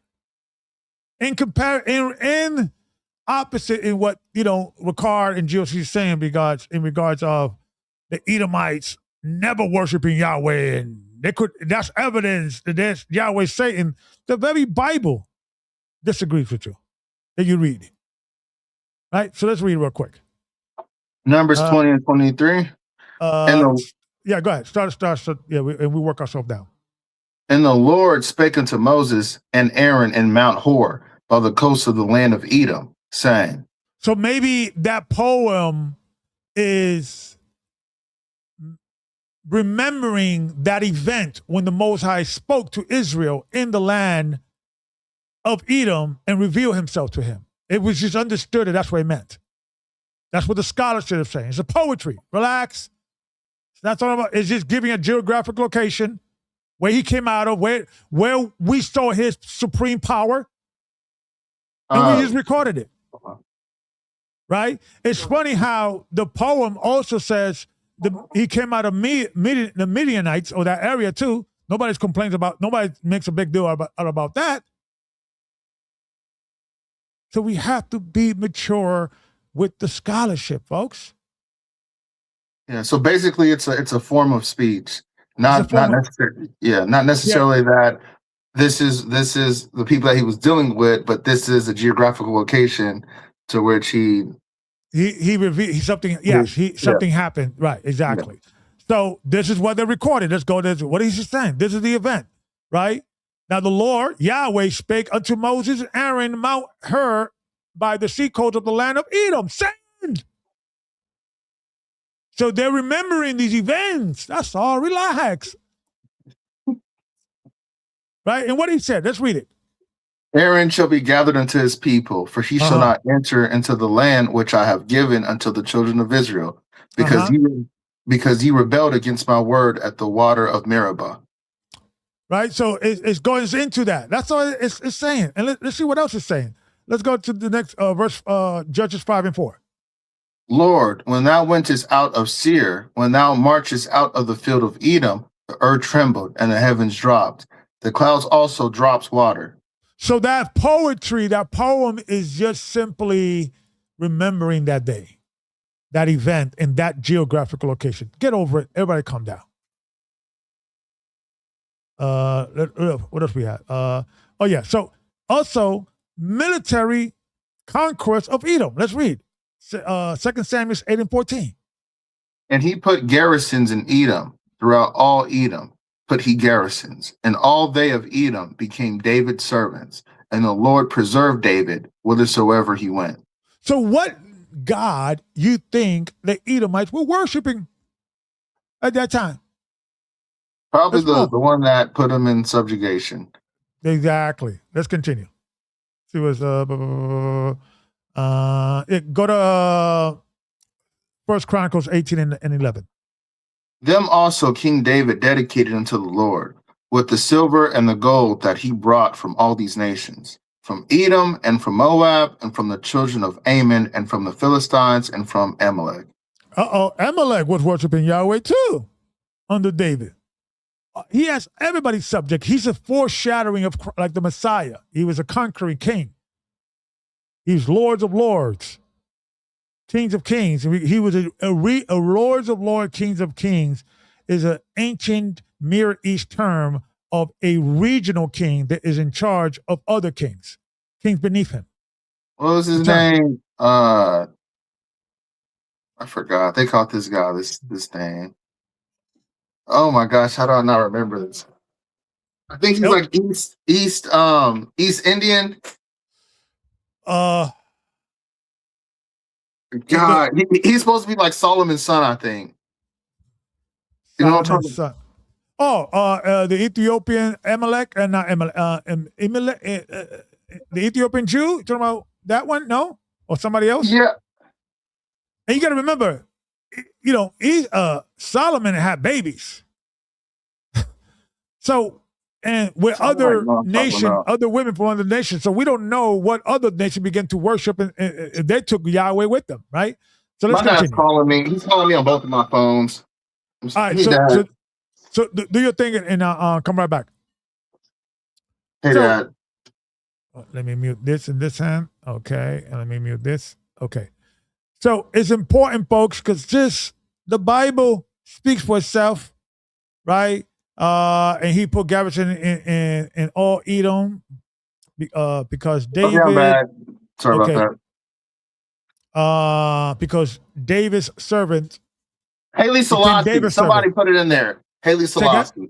It's Haile Selassie. Yeah, they call him the King of Kings and Lord of Lords too. Right, but they got that term. If you look at the scholarly consensus, is a term that was used in the Middle East or in Africa when somebody was a king and he conquered other kings, and he's having those kings paying him tributes, right? So Christ, when he comes back, he's going to be the ultimate Kings of Kings, Lords of Lords. He's going to be everybody's king, right? Okay, so let's go back to the PowerPoint. Where we left off, because there's a lot more that I want to bring out.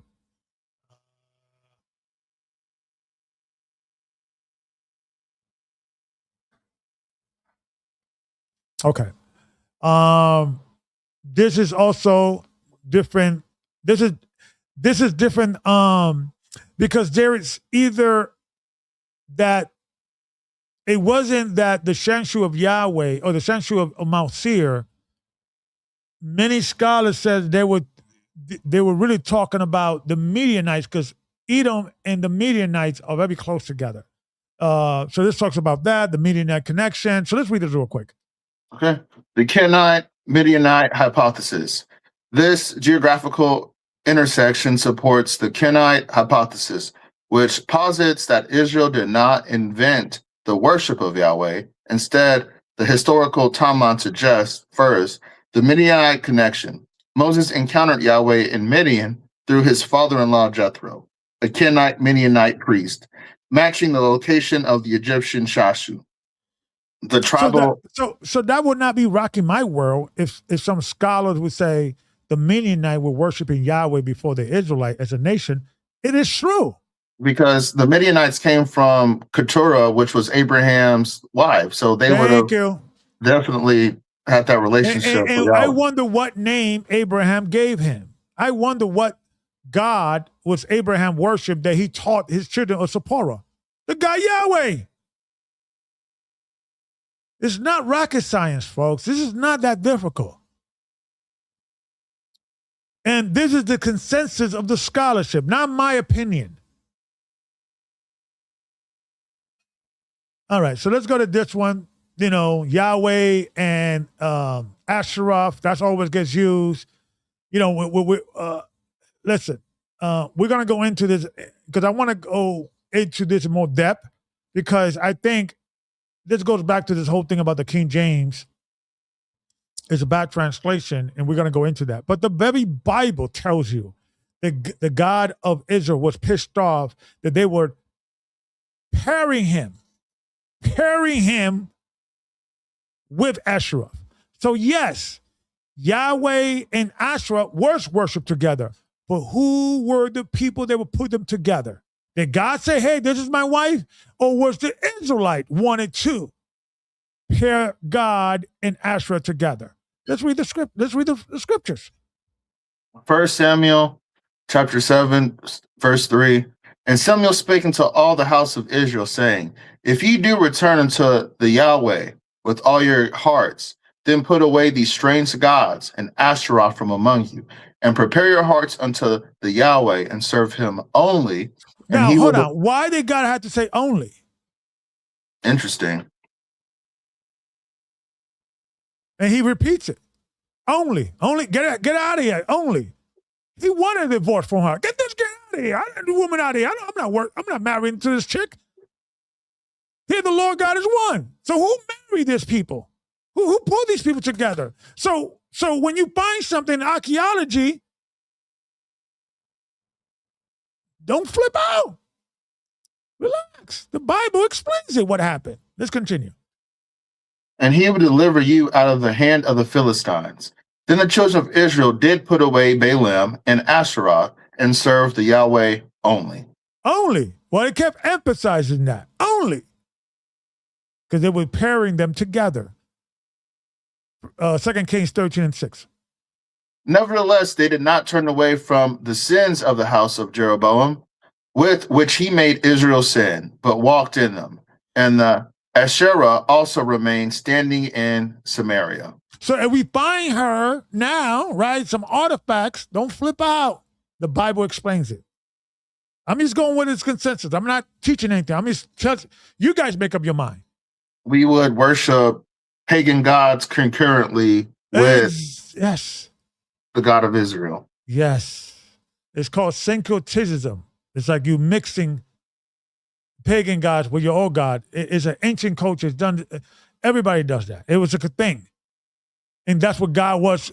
Now we know why God was emphasizing here. The Lord our God is one. Yeah. The Lord God is one. Pay attention. Just pay attention to what the scripture said. Let's continue. So, I wanted to show this text. And Brother Zerah, Digging Zerah, I love you, brother, but you're the most. I mean, it was just pseudo on the 10th degree. And this text really opened my eyes to say, okay, now I see the problem. So let's read this text real quick. This is when him and I was going back and forth when I respond to his first video last week, and we were going back and forth. But when this particular text, it made sense to me. Now I'm like, okay, I see the problem, why these guys are thinking this way. So let's read this real quick. But there is one thing you can help me with, because so far a lot of people haven't been able to answer it. Instead, they usually try to shift the discussion to another topic. My question is this: why is Yahweh so closely linked to sorcery, esoteric practices, and alchemy? This has been a major issue because I know the Most High is not the author of confusion. So how is it that they're able to use that name to do evil? So I respond to them, but then today I'm going to share my response in a more in-depth way, or I'm going to give you the scholarly consensus. So now I understood why there's a mental block with Zariah.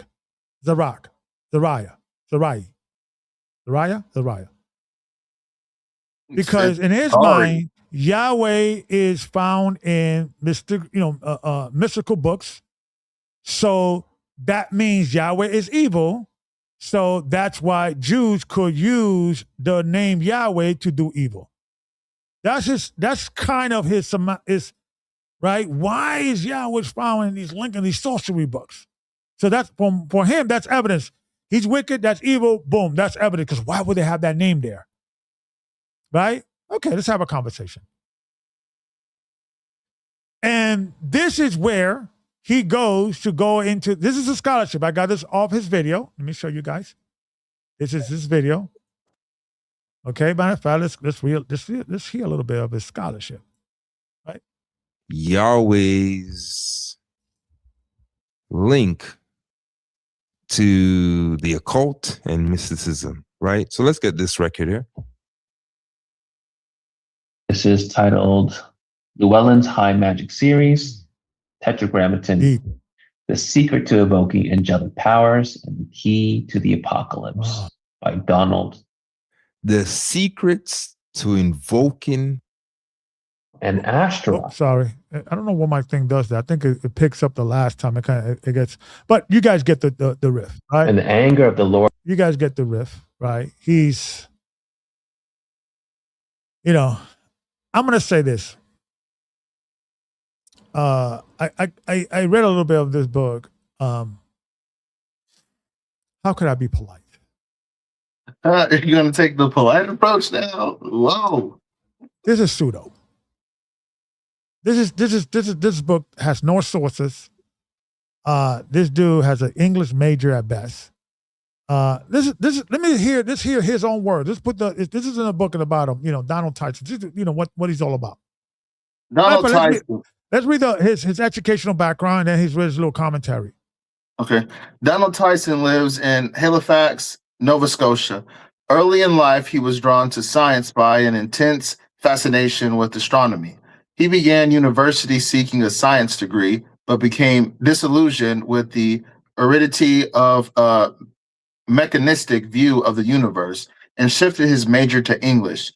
After graduating with honors, he has pursued a writing career that embraces all aspects of the Western esoteric tradition.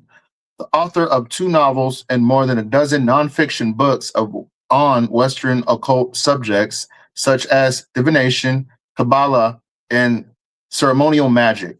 He is also the creator of rune dice. Oh, wow. So like the Dungeons and Dragons kind of stuff, he created that. That's interesting. What I'm saying is these are the 2 Babylons, the Illuminati 2 type of pseudo scholarship, or I would say outside researchers or independent researcher, amateur, in my opinion, researchers that go and do their own thing. And all I'm saying is I'm not going to scoop down to that level, with all due respect. I think the scholarship is too important for you to just read a book, and just because it's in the book, we're going to just believe it, right? Yeah. Because when I do even more research, right, on these books and these guys, this is what comes out, right? So this is another book he brought out, The World Wisdom and the Palm of the Hand. Let's see what they said. Wiccan history. Wicca is a relatively modern attempt, approximately 50 years old, at reviving and reconstructing the old pre-Christian religions of Europe. In a poetic sense, it is many centuries old. However, the witch of 200 years ago would not recognize what is called witchcraft today. Modern Wicca may have some of its roots in some of the local folk magic and family witchcraft of mid-20th century England. It does have traceable roots in the Golden Dawn Magical Society of late 19th century England. Some of Aleister Crowley's magical work of some ceremonial magic dating back to Elizabethan times.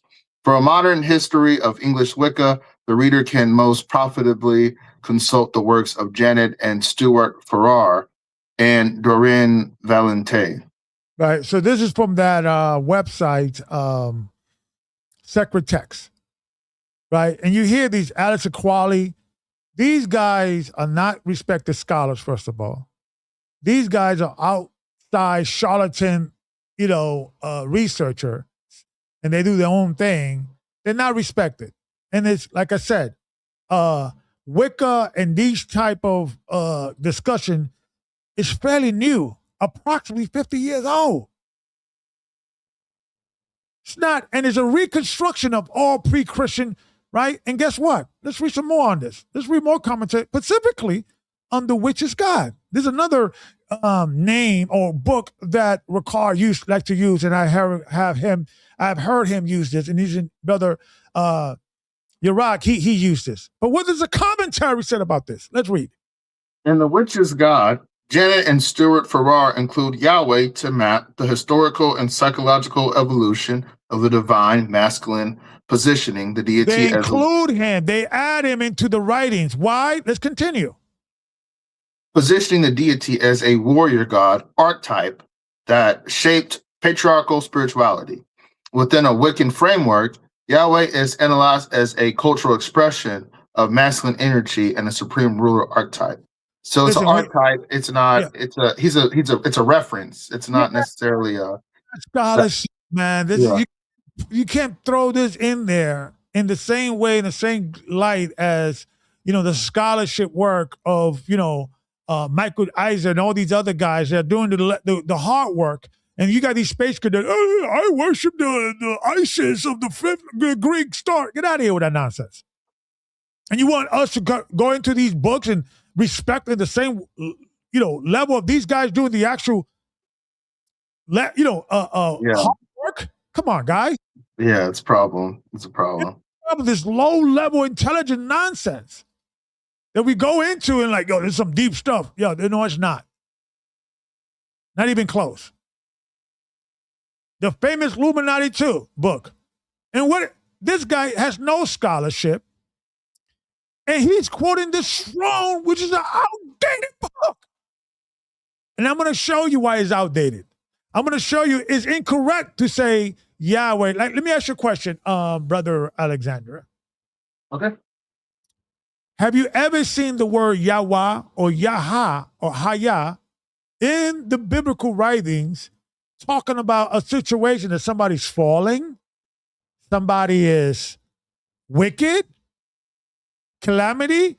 Have you seen an example in the Bible that those two vowels, those two primary root words, are utilized for a falling or wicked situation? Have you ever come across one? No. That's interesting, right? And we keep saying this thing is outdated, right?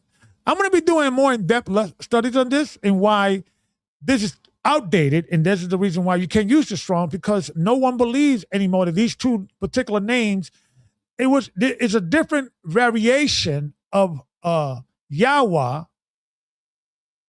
that is spelled different. And they feel it was a connection, and when Strong's wrote it all together, he put all the variations of those root words in one place. But the latest scholarship, like James White told Rawchaa, I wish you don't use the Strong because it's a lot of outdated stuff. This is one of them. And I'm going to do a part 2 on this, right? So let's read this so-called, Illuminati 2 scholarship, pseudo-scholarship. And I said it. That picture is in the way. No, you can just read the article. This is the commentary on what he said, but that's not important. Just read what actually the actual Illuminati 2 says. Okay. To illustrate this approach, we turn to Illuminati 2 by Henry Mako, page 128. Oh, cool. Where this breakdown is presented. According to this analysis, when the name Jehovah is dissected linguistically, a different meaning emerges. Yah, Strong's H3050, is understood to mean God, while Hova, Strong's 1942, is defined as eager, desire, falling, ruin, calamity, iniquity, mischief, perversity, and great wickedness. So when he says mean God, it doesn't mean the word God. It means referring to Yahweh or the God of Israel. And I'm looking. That's why I think this dude is adding stuff. Great wickedness, I can't find that word. I think he added that in the Strongs. And we're going to do a part 2 on this because this is pseudo. Because we have to dive in, right? But this is the scholarship that he goes to, right? And it is pseudo, and there's no sources on this. This is just basically him complaining about the Jewish people for whatever, 200 pages, whatever, how long this thing is, how wicked they are. And Rawchaa just picked this up and he's ran with it, right? Let's go into this because this is another famous, oh my God, witchcraft. This is not witchcraft. I want people to read the Kabbalah themselves. I'm going to do a part 2 on this or part 3 or another subsection. And I'm not going to be teaching anything. I'm just going to give you the scholarly consensus. Now, what do you see here? What do you notice here? Let me just point it out, right? Sephardic system of the 10 divine names. So I did a little digging. I called some of my Jewish friends. I called some people that I know. And what I realized, okay, let me set the stage. Who are the progenitors of the Kabbalah? Who are the people that kind of put it all together? Do you know? I think it was Onias. I did a little studying on it, Christ. It's been a minute. Okay. His name's like Onias. And okay. But he would be considered a Sephardic Jew, Ashkenazi Jew, Russian Jew, German Jew. Do you know that history? I want to say that he's like an Ashkenazi Jew. Okay. I think. Let's read the scholarship. I'm not saying anything. So let's read this book real quick. History of the Jews, right? Pay attention. It's very important. Pay attention. You can start on top. The Spanish and Portuguese Jews claim their descendant from the tribe of Judah. In consequence of this supposed superiority, they have no till lately married or in any way incorporated with their brethren of other nations. They have separate synagogues, and if a Portuguese Jew, even in England or Holland, married a German Jewess, he was immediately expelled from the synagogue. I wonder why that is. I thought they were all getting along. And the hotbed of the Jews, or the Ashkenazi Jews, were predominantly in Germany. There was some Sephardic Jews in Germany, so I don't want to say that's not completely true, but you could see there was a division to the point that if a Sephardic Jew, Portuguese Jews, will marry a German Jew, they will be excommunicated from the synagogue. Why is that? Right? So we have to just give you the irons, right? Who are the progenitors of the Kabbalah? Kabbalah. Who are they? Is it witchcraft? Is Jewish mysticism goes back to biblical time? Let's talk about it.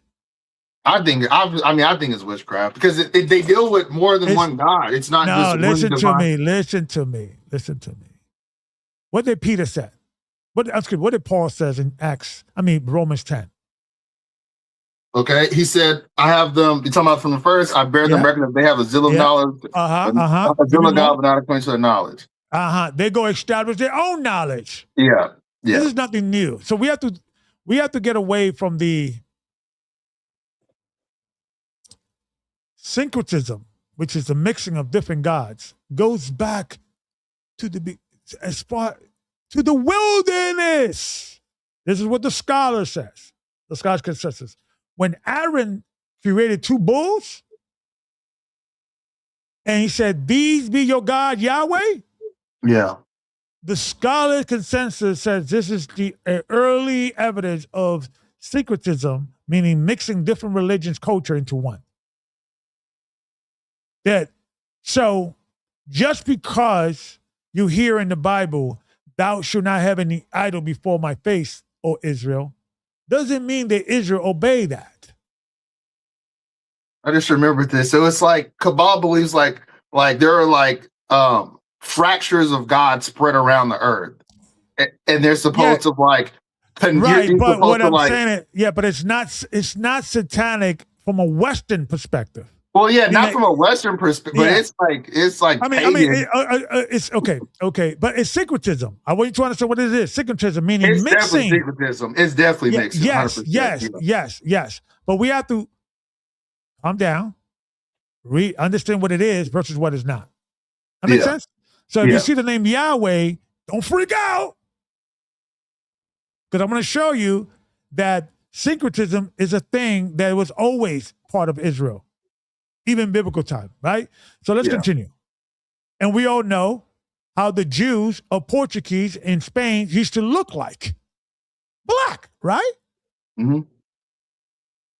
The Jews are very, the Jews of Portugal are very dark, right? Jews, as it is well known, have been spread through the cities of the earliest time, blah, blah, blah, right? You can read this. This is nothing. We have gone out into all this before, This guy looks like my cousin. Looks like he's your grand. Yeah, I'm gonna say, like, yeah, I could see some resemblance. You guys look related, son. You guys look like, right? Yeah. So let's read this.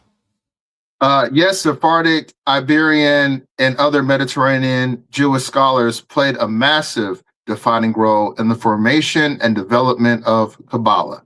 However, so if you read the Kabbalah and you start reading into it, it's just Jews establishing their own righteousness. That's all. Like Paul said. Let's not freak out. They are using God's name in different variation, but don't look at it like satanic from a Western perspective.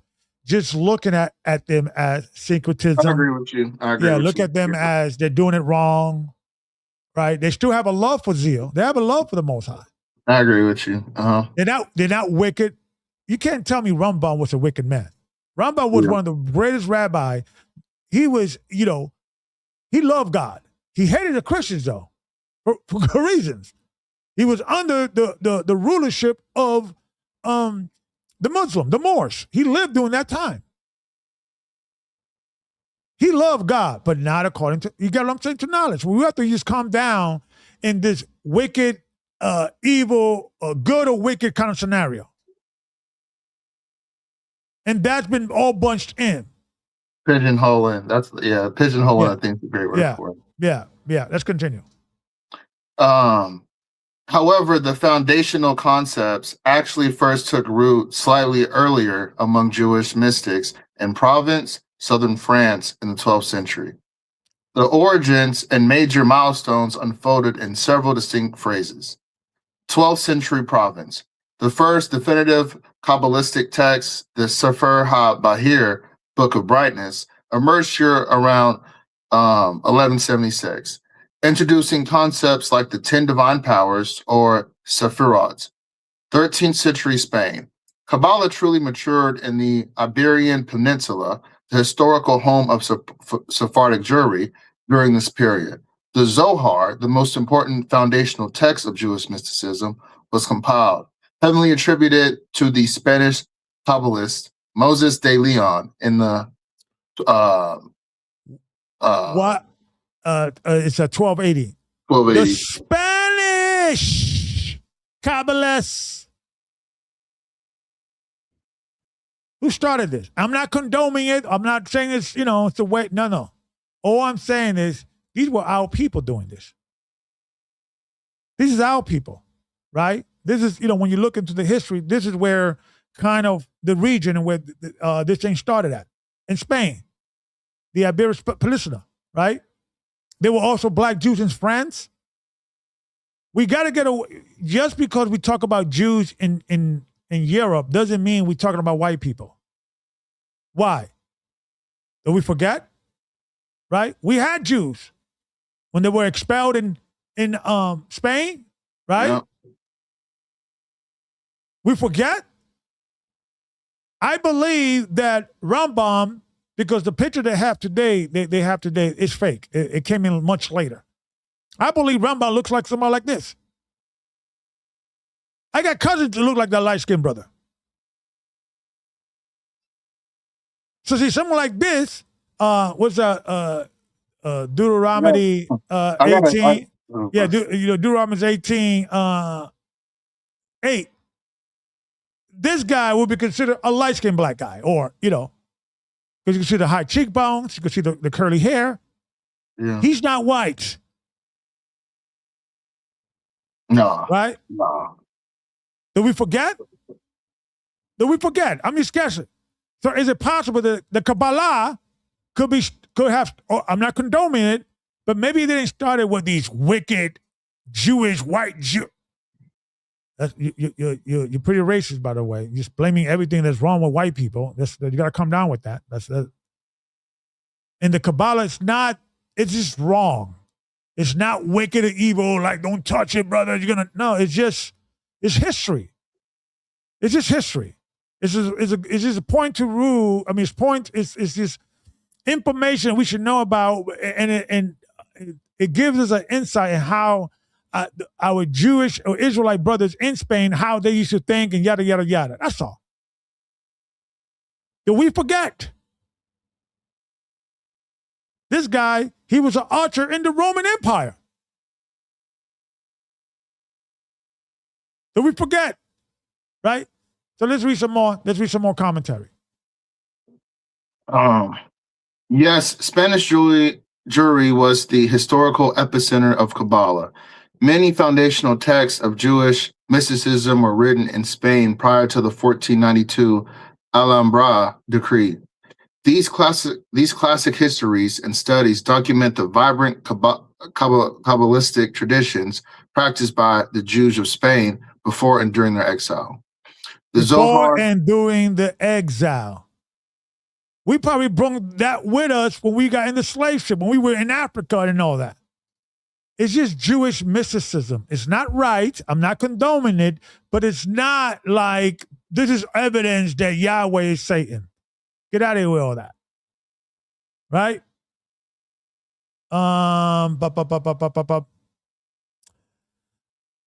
Just read the second to last paragraph. The third stage of development. Yeah. Okay. Read the whole thing. I don't want to be redundant, but this I just want to bring the source and what the scholarship is saying and so forth, so on, to show that the Kabbalah, we started that. That's not a white thing. Generally speaking, only. It's not the white Ashkenazi Jews that brought that in. A lot of Sephardic Jews that were in Spain, that we claim is us, right? King James, right? The Scots. We were all there. They were black royal families in England, in Europe. There were black Jews in Spain.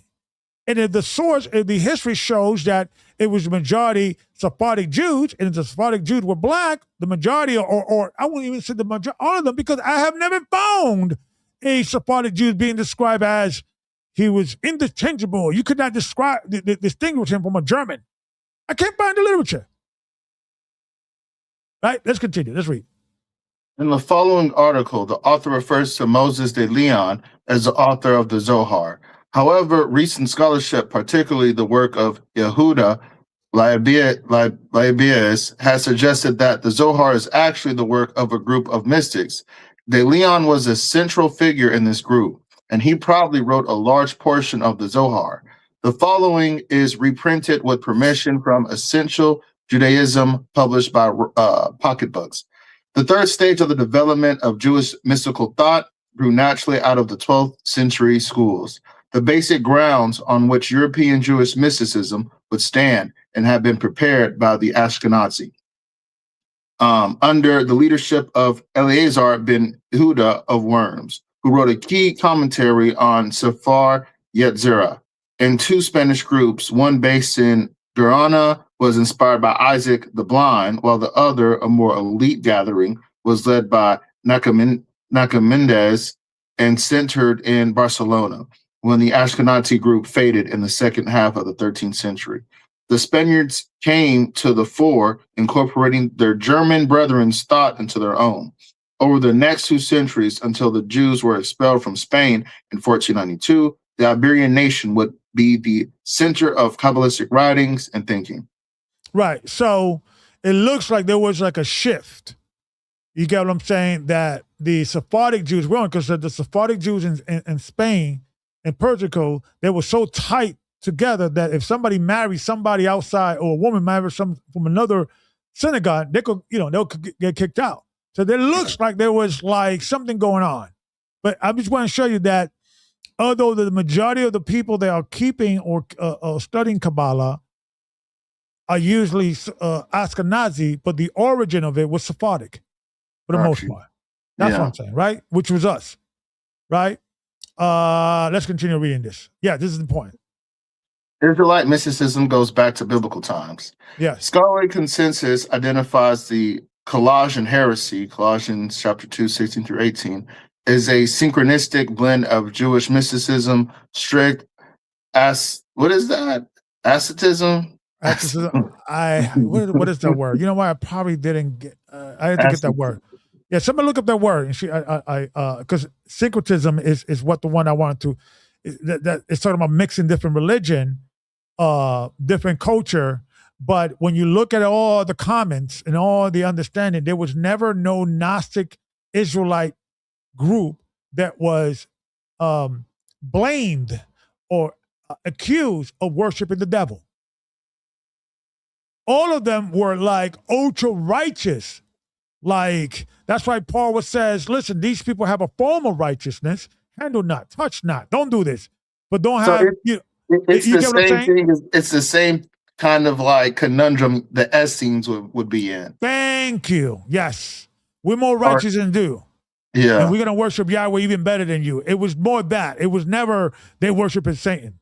That's been the consistent scholastic understanding of Jewish mysticism. Got you. Right? So let's continue. I can't even pronounce that word. Asceticism and local folk philosophies. Rather than a fully formed later heresy like Gnosticism, scholars viewed it as a localized movement that compromised the sufficiency of Christ by demanding extra-biblical mediators and rituals. So there's no writings. I look, and the burden of evidence is on GOCC to show of devil. This proves that Yahweh is the devil. Let's continue. I'm just reading it. There's a scholastic understanding. Let's read. I'm sorry, I had a yawn. I know we're doing a lot of reading today. I know you know a lot of people don't like to read, but we got to do this. Worship of angels and mysticism.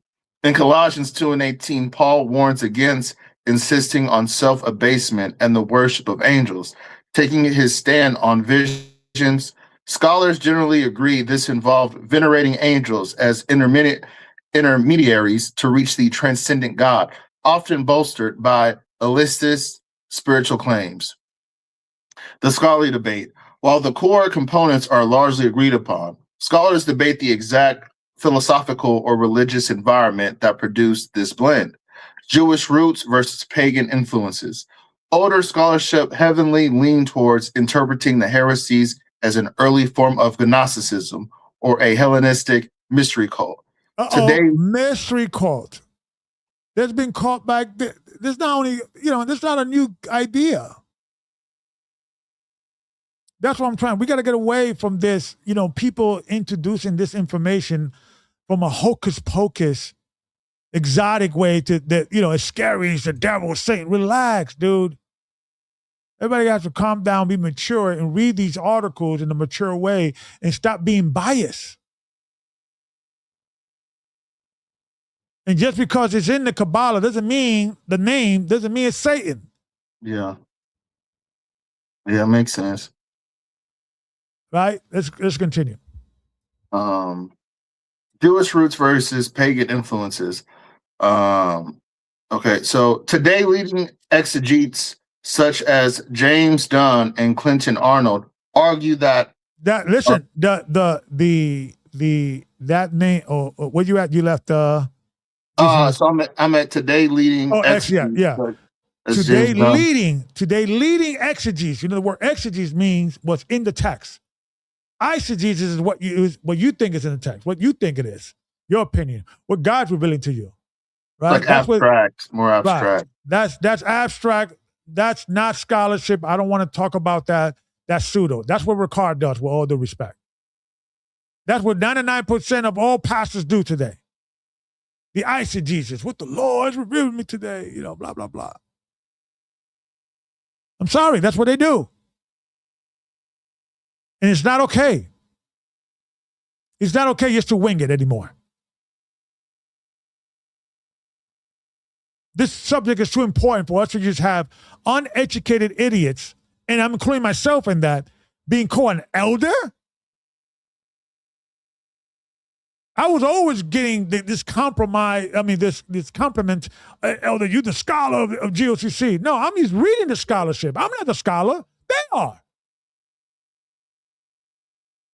You're giving me credit for the work they did. I'm just pointing it out. Let's continue reading. So when it says the leading exegete, that means pay attention because this is the leading expert on this subject. Let's read it. Such as James Dunn and Clinton Arnold argue the heresy was deeply rooted in ascetic mystical Judaism, similar to streams of Essene or Quran theology. Oh, I just referenced that. Thank Essene. you. You see, ain't that rocket science? Because the Essene Yeah, would be considered a group. They had that like a kind lot of of yeah. weird stuff. Yeah, They have this thing that if you have a wife, you can't produce any more children. You shouldn't have been having relations with her because sex is only for for children. To have produce. If you're just doing it just for pleasure, that's against. What are you doing? yeah, You're wicked. You like the flesh. You know what I mean. So they were yeah. into that too. You got to be careful with the essence and all that. Right. Let's continue. Or Qumran theology, but heavily localized by the pagan and folk practices of Phrygia and the Lycus Valley. The problem of the worship of angels. Scholars debate whether the false teachers actively worshiped angels as deities or if they claimed to participate in heavenly liturgy alongside angels in order to gain access to the divine realm. What does that Yeah. word liturgy mean? I have no idea. Let's look it up. Okay, But- let's look it up. But also, when you look into the history of it, the reason why they were criticizing the Israelite Jews that were keeping the feast days, because they were thinking they didn't like drinking. They don't drink wine. They don't eat meat. They were vegetarians, and they were criticizing us in our feast days because in our feast day it's a feast, and they felt their feast was against God's will, and there were a lot of philosophy. Let me tell you something. Brothers, your rock is a little kooky like that.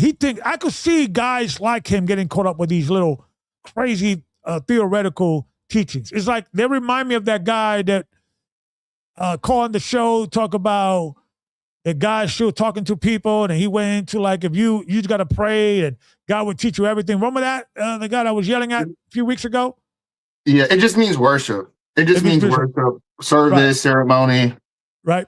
And so these guys is that we always had these guys in our community back in the days. These guys were being considered back in the days what Ricard is doing now. But Yeah. this guy is teaching something different. He's a Gnostic. He's outside the norm. That's all. Is everybody just calm down, right? Let's continue reading. Yeah, let's read this real quick. The Five Books of Moses by Everett Fox, Exodus Part 1. Okay. It is, however, also possible that AHAYAH is a deliberately vague phrase whose purpose is anti-magical in an attempt to evade the question. Rosenweg speaks of this as well, as if to suggest that possession of the true name cannot be used to coerce this God. In this interpretation, it would follow that just as God is magicless, see verse 20, he is nameless, at least in the conventional sense of religion. On the other hand, the name Yahweh, however it may have been vocalized throughout the history of the text, did function as a name in ancient Israel, and possibly outside of Israel as well. It was used in oaths. Genesis 22:16. Now, let's not freak out when it says impossible outside of Israel as well, because we just read Yeah, Edom, yeah. Job, the king, the righteous king that has been referenced in the Bible 1,000 years after he lived. The Midianites. We got The to throw them Midianites. in too. Yeah. So let's not freak out. Calm down. Because somebody will run with this, right? If you're unlearned, if you don't understand the scholarly consensus, right? Let's continue. It was used in oaths, Genesis 22:16, 2 Samuel 12:5, and later in the Second Temple period, limited in public pronunciation to the high priest on the Day of Atonement.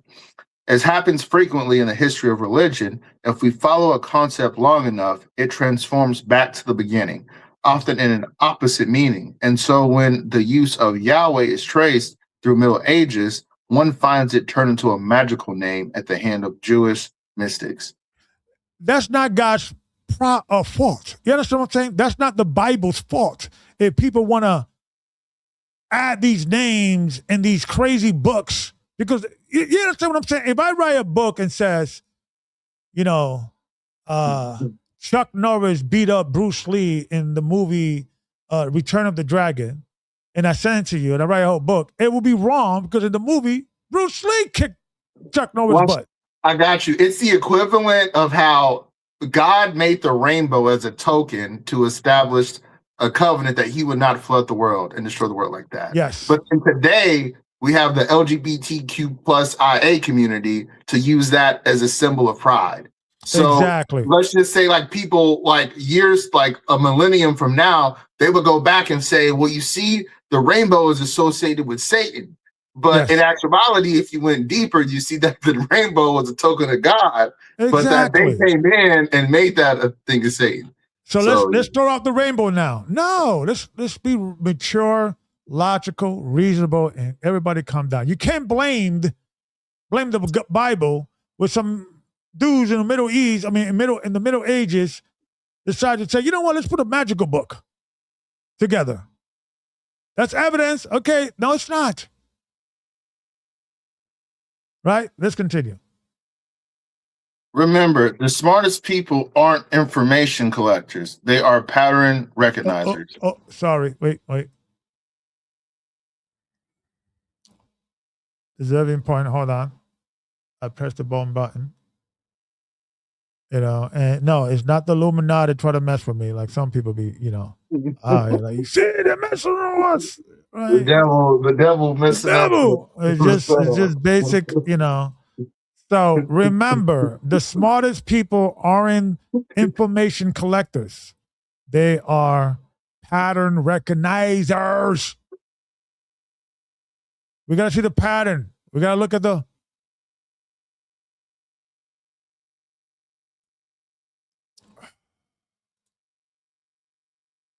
I'm sorry, they do be doing that. Like the devil be messing up the laptops. That's kind of funny. Let's go into memory lane. This is Michael Heitzler having a conversation with my man Richard Shepard, who called himself Elder Rawchaa from the Gathering Christ Church. Fair use.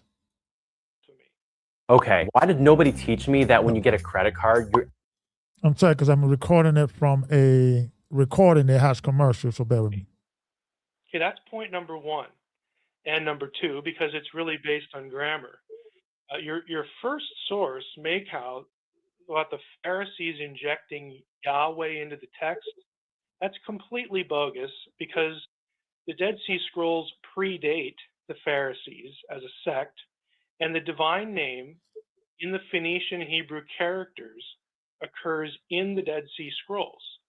So that would mean Makau would have to have the Pharisees alive before there were Pharisees so they could doctor a text. It makes no sense at all.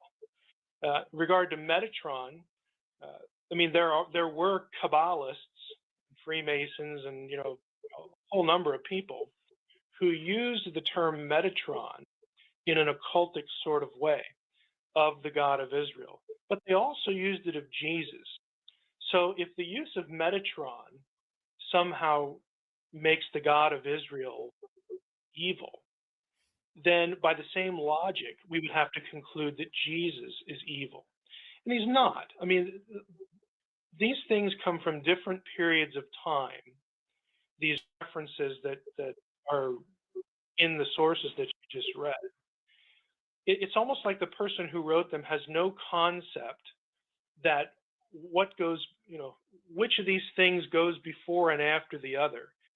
The fact that a text exists that uses the term Metatron of the God of Israel in an evil occultic way does not mean that the bearer, the God of the Old Testament, or the name, Yahweh of the Old Testament should be considered evil because it predates such a Metatron reference by literally thousands of years. I mean, it just, the connections really are not coherent in the sources. But I think the fundamental issue, again, is I would never pray, yeah, I am, because I'm not. All right, I am not the God of Israel. I'm no deity at all.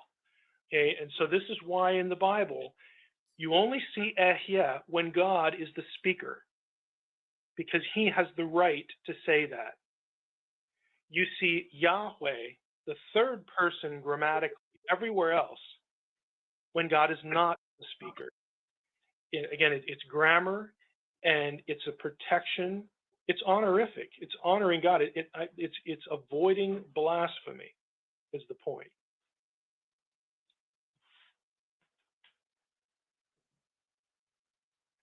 I don't know if we're still connected. Can you hear me?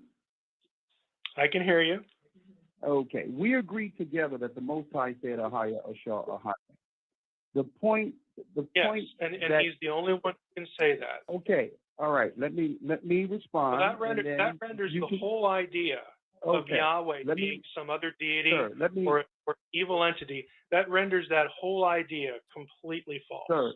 Sir, I heard you clearly when you explained it the first time. The point that I'm trying to get you to understand that I need to know, according to scriptures, okay, you made a point to say that if someone else say or call on that name in prayer to that God, that's sacrilege or some type of blasphemy. That is not what I said. No, I'm not going to let you hold up someone claims because you're misquoting me. I didn't say pray. Make your statement I didn't again, say praying to that deity. You. Make your statement again because you said it twice. That if someone says AHAYAH, then it should have been clear. That's blasphemy. It should have been clear then. I don't know how you clear it up, and then I'll come back. Go ahead, clear it up. Okay. Pay attention. It is not wrong to pray to God. Okay, that is not what I said. I said if a person uses that name, okay, just says AHAYAH, it means I am. Only God has the right to use that name.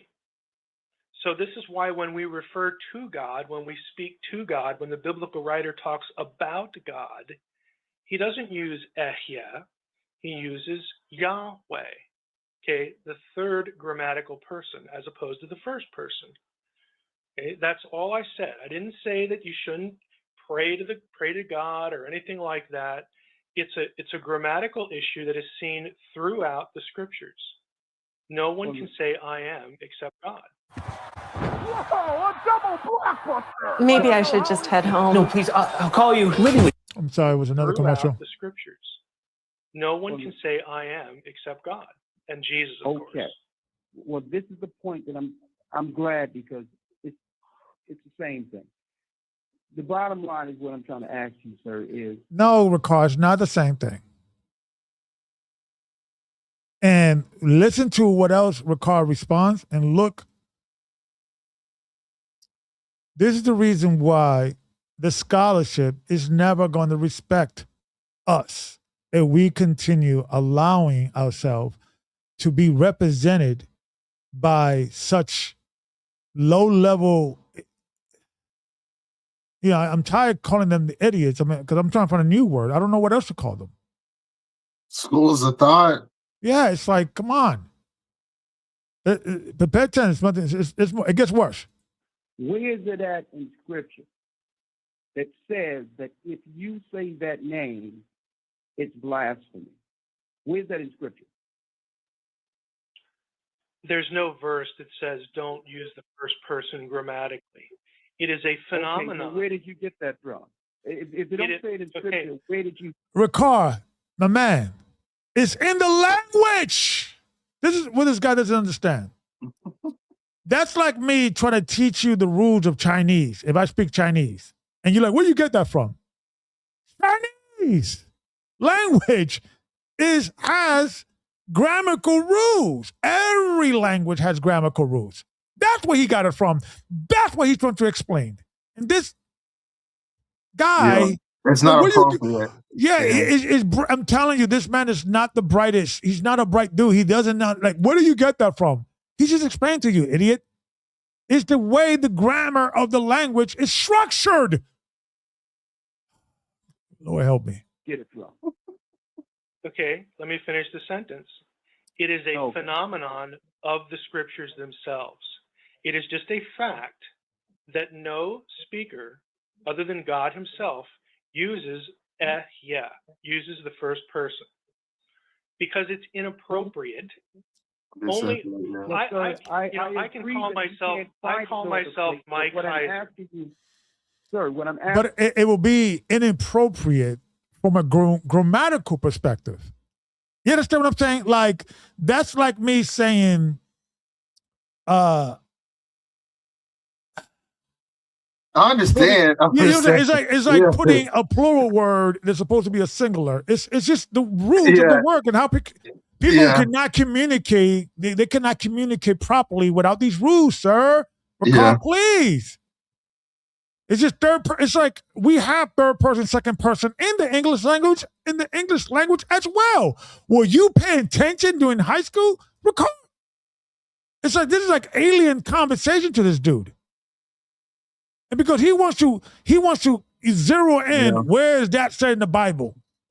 Yeah. Where in the Bible is going to break down the Hebrew syntax and how the grammar and how it works? This guy needs some help. You in specific, and you answered that there's nothing that says that you can't use the name. Except the usage of the name in the Bible. Anything outside of that will be your own opinion or No, that's not an opinion, Ricard. That is the scholarly consensus. In linguistics, I can no longer listen to this guy, man, because he just gets me so pissed off because he is such a dummy. He's just such an idiot. A hardhead going down with the ship idiot that would, it's like, Ricard, listen to me. I will compromise. Listen, let me throw, white flag for a minute. I will stop talking about you guys forever. If you just compromise, let's compromise. You would say, listen, we want to worship, we're going to call AHAYAH, but we're not going to say that Yahweh is wicked or evil. This is our choice. We're not going to say that Yeshua is wicked or evil. We're just going to say that this is our choice. Okay? I'll leave you guys alone. The minute you start talking about Yahweh being wicked, I'm back on your neck. This is not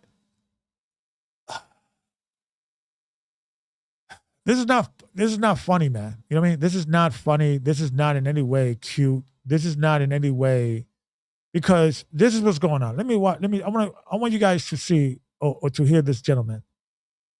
Remember what I said earlier, that the pattern, right? Pattern recognition. Pattern recognition, folks. Yeah. Pattern recognition is important, right? You gotta see these patterns, right? Only intelligent people can figure these things out, right? The pattern, right? Remember, the smartest people are information collectors. Anybody could just collect information. It's how you gather the patterns. When you recognize the patterns, right? So, guys, did this look familiar? This sounds familiar? Fair use. From a licensed therapist. Number one, the leader is never questioned. Even when the leader... Let me start from the beginning. 6 signs someone is in a cult from a licensed therapist. Number one, the leader is never questioned. Even when the leader causes real harm, they rationalize it. They say things like, they probably had good motives. It's no longer about what is right or logical. It's about staying loyal no matter what. Number two, there's an us versus them mentality. The group is good. Everyone else is wrong, toxic, or lost. There's no in between. You're either with them or against them. And if you're against them, you are the enemy. Number three, confirmation bias runs deep. They only trust sources that reinforce what they already believe. Anything that challenges the group is ignored, dismissed, or labeled as evil. They're not thinking critically. They are reinforcing a narrative. Number four, isolation. They start cutting off people who care about them. Friends become distractions. Family becomes a threat. They begin to place the group above their own family, trusting the group's approval more than the people who've known them their whole lives. Number five, fear-based control. They're not staying because they're thriving. They are staying because they're scared. They've been told if they leave, they'll be punished, abandoned, or destroyed. Fear becomes the glue holding everything together. Number six, they have no idea they're in a cult. They think they've found the truth, but their thoughts, words, and choices have been shaped without them realizing. And their ego doesn't want to admit they've been brainwashed. 8 signs you are mentally. And lack of education or cult leaders looking to keep their members undereducated is not something that is only promoted within the One West ideology. White man's education, these universities are run by the devil and all that, like Ricard says, right? This is not only a Ricard thing. Let's read this. Let's see this real quick. Fair use. That's what was so crazy about the Jehovah's Witnesses. They were talking about, this world is going to end and you shouldn't go to college. And I'm going like, you're saying people shouldn't go and learn and know things? That's stupid. I interviewed another. This guy, he's online, and he's a cult survivor, particularly dealing with the Jehovah's Witness, and they deal with a lot of things. There's a cult itself, and what I'm saying, guys, this is bigger than GOCC. This is bigger than, this little small church, because, like I keep telling you guys, if any GOCC member just take a vacation for 1 month, don't see Ricard, don't see any old videos, don't see nothing, just live your life, read the Bible, pray, eat, use a shower, take a vacation, go to work, do what you do. Just don't do anything else. Just either read the Bible and live your life and don't see Ricard. You're going to realize, Gabar's right. We've been stuck in this world of like thinking the church is bigger than it is, and it's the problems that Ricard keep mentioning and talking about is really happening, but when you go into the real world, it's not really happening. You go to your boy, he's like, you heard of this guy? Right? Now, it's not enough for us to just simply promote to expose the negativity. We have to promote positivity. And I want to promote this brother here. I want to promote this brother. This brother here, he has, what's his, how you pronounce his channel? Gamilia, right? Yeah. And I want everybody to see this video, please. And like and subscribe this brother, because he is a brother, so-called African-American, Black American. We know him as Hebrew Israelite. Guess what, folks? He has a doctorate degree, a PhD degree in biblical manuscripts. Come on, let's celebrate education, man. And let's see what this brother says about the name Yahweh. That's what the name points towards. Not a pronunciation, a presence. And that's why every major translation tradition across languages and centuries reach for lordship language to render the divine name, not to suppress a secret, but to honor a truth. The God whose name points beyond what human syllables can contain. If Ricard is watching this video right now, you know what he's doing? He's looking for symbolism in the back that he could just dismiss this guy as a devil worshiper. Oh, what is that in the back? That's some. I'm telling you, I know how these guys think. Isn't made more accessible by recovering a modern pronunciation. He's made more accessible by understanding what he declared about himself at that burning bush. I'm the one who is always present. That's my name. That's my promise. And your Bible has been showing you this the entire time. Here's what I want you to do after this video. Go open Exodus 3 for yourself. Read it in your Bible. Then find a free interlinear Hebrew tool online and look at the word AHAYAH for yourself. Look at it in its verb form. Look at how the same root connects Yod He Vav He, YHWH in the very next verse. Compare how the Septuagint renders it in Greek. Compare how the Latin Vulgate renders it. Compare how the earliest English translations rendered it. I don't want you to simply take my word for any of this. I want you to see the evidence for yourself, because that's what serious Bible investigation looks like.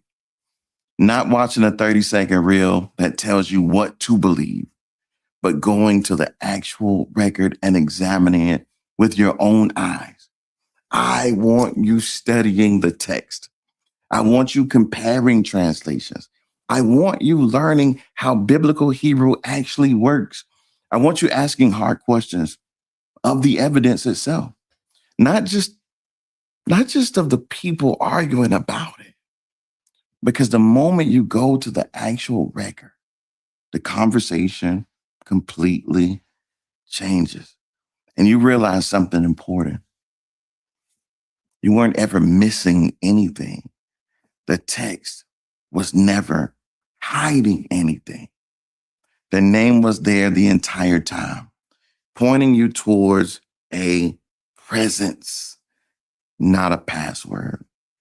If you're tired of shallow internet theology and want to go deeper into the actual evidence, that's exactly why I built the portal at gclmedia.org, where I go much deeper into biblical Hebrew, manuscript history, translation traditions, and full theological significance of the divine name across Scripture. The Name Above All Names, where I take this investigation much further into the historical record. And if this kind of investigation matters to you. I ordered that book. I want to promote this guy. I actually want to reach out to this guy because I want to bring him on the show. If he I can't hear you, brother. I don't know what just happened. They called. Okay. Somebody Mike, called me and the volume's not working now. Okay. I could hear you. I don't know if you could hear me, but wait, let me, what about now? Mike, check. Could you hear me? Maybe, well, I unmuted on my end. The other, I don't know. What are you talking to? Your phone, right? I think. Okay. But while you're doing that, can you hear me? It looks like he cannot. You want to come back? I guess you're working on your end. Okay, so let's continue hearing this guy. But let me just say this. We have to start promoting scholarship and people that have done the legwork, not people that are, just, in the spirit, I fasted for 7 days and God revealed things. No, let's throw these guys out the garbage. No, those days are over, right? Those days are over. Let's stop pretending like we have some scholarship here. Let me try to see if I could remove you and bring you back. Maybe, could you hear me now? You want to come? I don't know if you could hear me. Maybe get out and come back. Okay. So let's continue hearing this guy because I think he has something to say and we should listen. Hit the like button and subscribe because we're just getting started. Amen. So let me just go into his YouTube channel. Okay. And he is let me go, it goes into his credentials here. So, I know I'm going to follow up with this guy because I know he's legit in his research and so forth, so on. So make sure you like and subscribe as well because we have to start promoting the right type of people, right? Okay, brother, I think, are you back? Can you hear me? We're still having issues. Maybe come out and come back in. Okay. Wait, maybe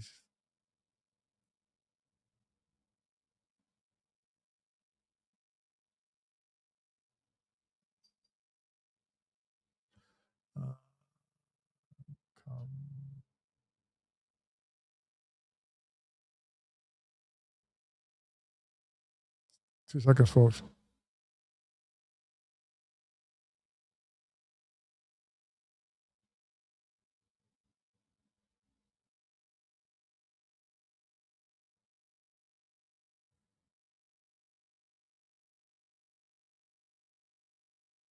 Okay. All right. My bad. I apologize. Let me see what's going on here. Let me see. Can you hear me now? Yeah, he's texting to come back in and try to come back again. But we'll keep moving forward. So let me go into let's see here, because I want to bring in. Let's continue more. Let's go back to this monstrosity called Ricard having a conversation with Michael Isaac, doctor, in 2013. Opinion or philosophy on why no one else have used the name. There's another point. No, I wouldn't agree with that at all. Exactly. It's the Most High never said that, and he was in detail all through the scriptures concerning do's and don'ts. Of course, when it comes to its name, and if you were to use his name wrongfully, I'm sure that he would have gave us a law concerning that particular scenario. Now, right, he one did. other thing that you shouldn't misuse the name of God, and to insert yourself as I am is a misuse of God's name, because it's God's covenant name. The scriptures never say that. The scriptures do say that. Okay, it's just that you don't have a verse. You're not here. Okay, you're not hearing me. You don't have a verse that outlines it, but the entirety of the entire Hebrew Bible resists anyone, and no biblical writer puts that term into the mouth of another character. The entire Hebrew Bible, I don't have just one verse for this. I have the whole Hebrew Bible for it. Just give me the one. Entire Hebrew Bible avoids anyone speaking as though they were God, because they're not. Okay. That's philosophy. In Zechariah the 14th chapter. It's not. And this is where these uneducated fools just throw away these things, because it's like when you debate a fool, he has no rules, right? He has no scholastic honor, right? I can't say this because I can't prove it. There's rules. Me reading not only the history, but the system of scholastic teaching, it protects the system from buffoonery, from anybody coming in and saying whatever, because within the scholastic understanding, right? If I come up with a thesis or a theory and you're my peer, whether you agree with me or not, you have to check my sources and say, even if you disagree with me, the system will say, or you will have to say, if he did everything right, you will have to say, yeah, Gabar has a point, because although I disagree with him, he has presented sufficient evidence and support from other peers, other expertise, for his theory to be a theory that could be possible. And the reason why these teachers are as important and PhDs are important, because when you are a PhD, you know so much about the subject. You have read everything and all the commentary and everything about it, that they will come to you to ask you your opinion. What is your professional opinion on what happened here? Now, you don't know what happened exactly, but you have so much information, you could bring a thesis, a theory. I think this is what happened, that's what happened. So for someone, and your theory gets respected because it's the best guess, it's the best theological exegesis of what happened. That's all. And you're going to throw that process away and some dude like, that's philosophy? No, it's not philosophy like they're just throwing out of it. It's coming out of their butt. They're using the data that's out there to come up with a theory. Sometimes they agree, sometimes they disagree. But we're dealing with linguists, and especially the Hebrew language. It's one of the most studied, one of the most researched language in the history of languages.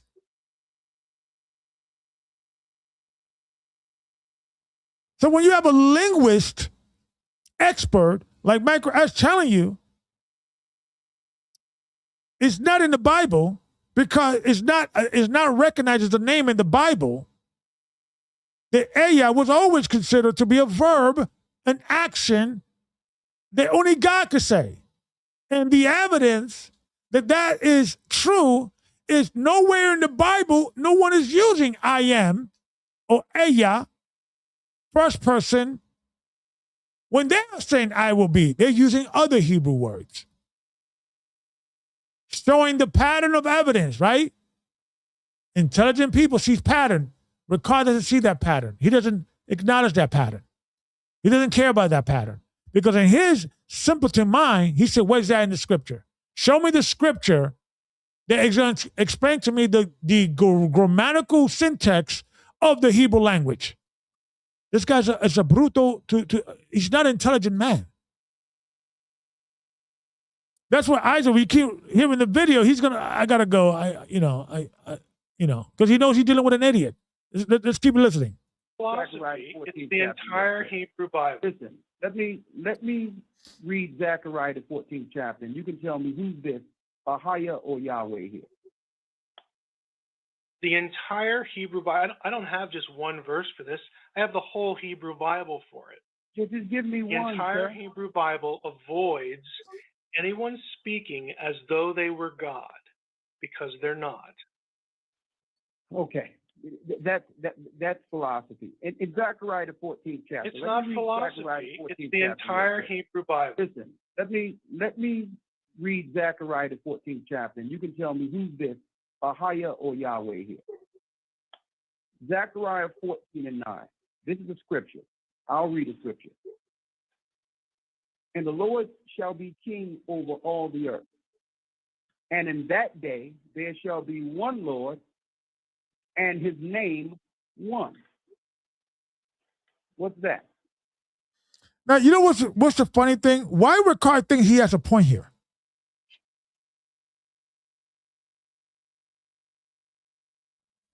I keep telling you this guy is a moron. He's not an intelligent man. When he goes outside of his comfort zone, when he goes out of somebody who looks up to him and doesn't know anything about anything in regard to this subject, he looks like a hero. He looks like an intelligent man. But when he goes to the real world, he exposes himself as a moron. And I'm going to say it. And I'm going to keep saying it. How many names I'm is not that, sure. sir? I'm not sure what your question is. It's Deuteronomy 6. Okay, it's Deuteronomy 6 cast in Zechariah 14. The Lord our God is one. His name is one. Let me ask, you said you're not sure what the question. I'm going to ask you the question. Zechariah 14:9 says, and the Lord shall be king over all the earth. Mm-hmm. And in that day shall there be one Lord, and his name one. Okay, so my question isn't it interesting that one name is Yahweh? Yes, interesting. When the Masoretes and the Khazars injected the name of their God after the fall of the Hebrews. This is laughable. Nobody respects this, man. And you're going to start realize he's going to start, I got to go, I got 4 minutes, because he's going to realize he's got idiots. And these are the ones supposed to be, the foolish confounding the wise. No, they're not. They ain't confounding, they confound themselves. And maybe their listeners.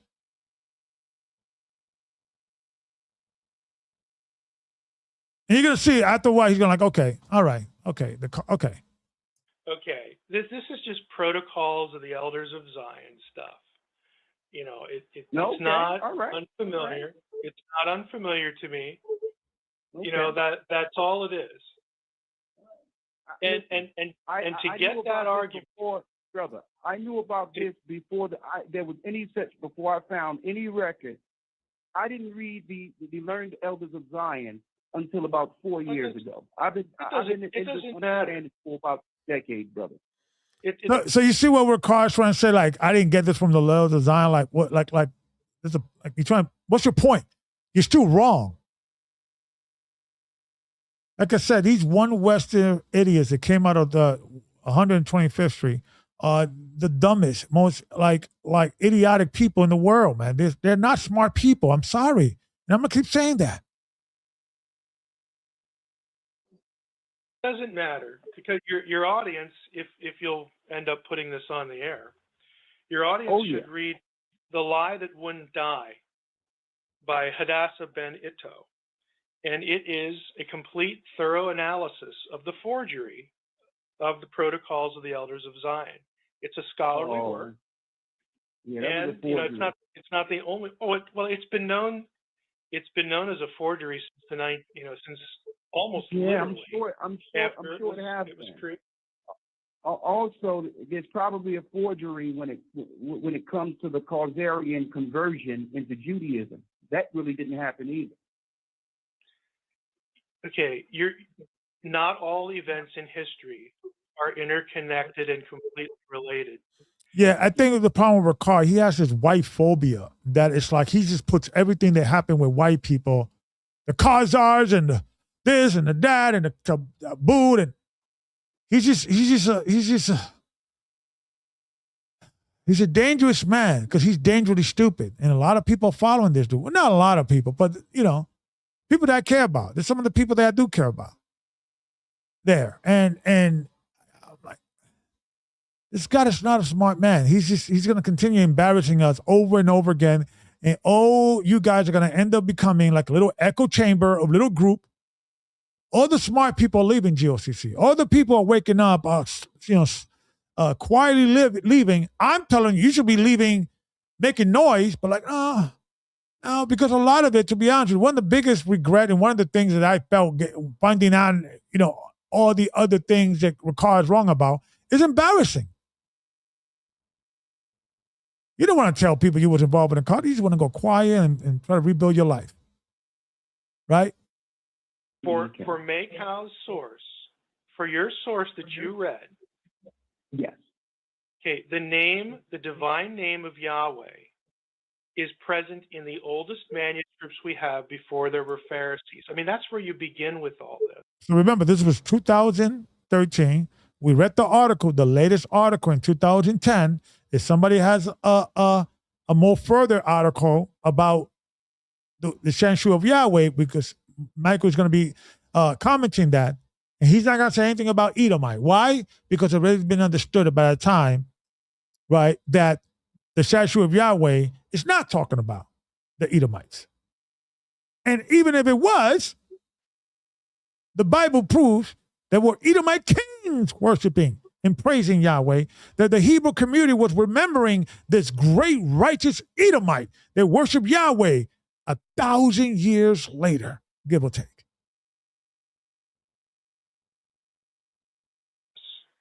And it's demonstrably false. I don't think you do understand it. It's demonstrably false. I understand that. I have other sources outside of this. I was just giving you a reference. So you notice that guys with car will use books like the Illuminati 2, the 2 of Babylon, and some other wackadoo unrecognized source. I got other sources. No, you got other idiots, other conspiracy theory morons that are not recognized in mainstream academia. They may have some truth in their books, yeah. Everybody. Alex Jones was right about a lot of stuff. But he was wrong about some other stuff too.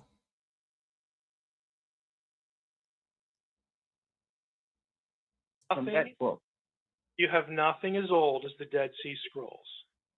Sir, I can go into the Dead Sea Scrolls with you, sir. And I can give you an explanation of why the Tetragrammaton is there. Tell me why the divine name occurs in the Dead Sea Scrolls. It's not divine, but I'm going to tell you why it's there, and I'm going to also tell me why YHWH. Okay. Tell me why YHWH occurs in the Dead Sea Scrolls. Okay, let me explain it to you. And I'm going to. You're going to have to. I have about 4 minutes, so you're going to have to hurry. Well, you're not going to get it in 4 minutes, though. You probably right, because bullcrap needs some time. You need some setup, right? Let me give you a 15, hour presentation, because I'm going to try to tell you, they're inserted there with no evidence. That's why he needs some time, because he needs some time to first demonize everybody. And then say you can't trust anybody, these people, and they're the devil, so therefore This is my evidence. He has no evidence. We have to just come back or listen to the broadcast. Give me the 1 or 2 minute. Give me the 1 or 2 sentence version. Okay. All right. I'll give it to you. All right. I'll give you what I can give you within 4 minutes. And Go ahead. then, we can thank you for your participation this evening. The first reference I'm going to give you is in the Bible itself. Jeremiah, the 23rd chapter. All right. So remember, the question was, prove to me that they inserted the name Yahweh in the Dead Sea Scroll. And he's going back to scripture. He's just reading a Bible that has nothing to do with the subject matter, but he's going to try to spin it because he has nothing. Nada. Zilch. Jeremiah 23, and I'm going to read Jeremiah 27. It says, matter of fact, let me start at 26. How long shall this be in the heart of the prophets that prophesy lies?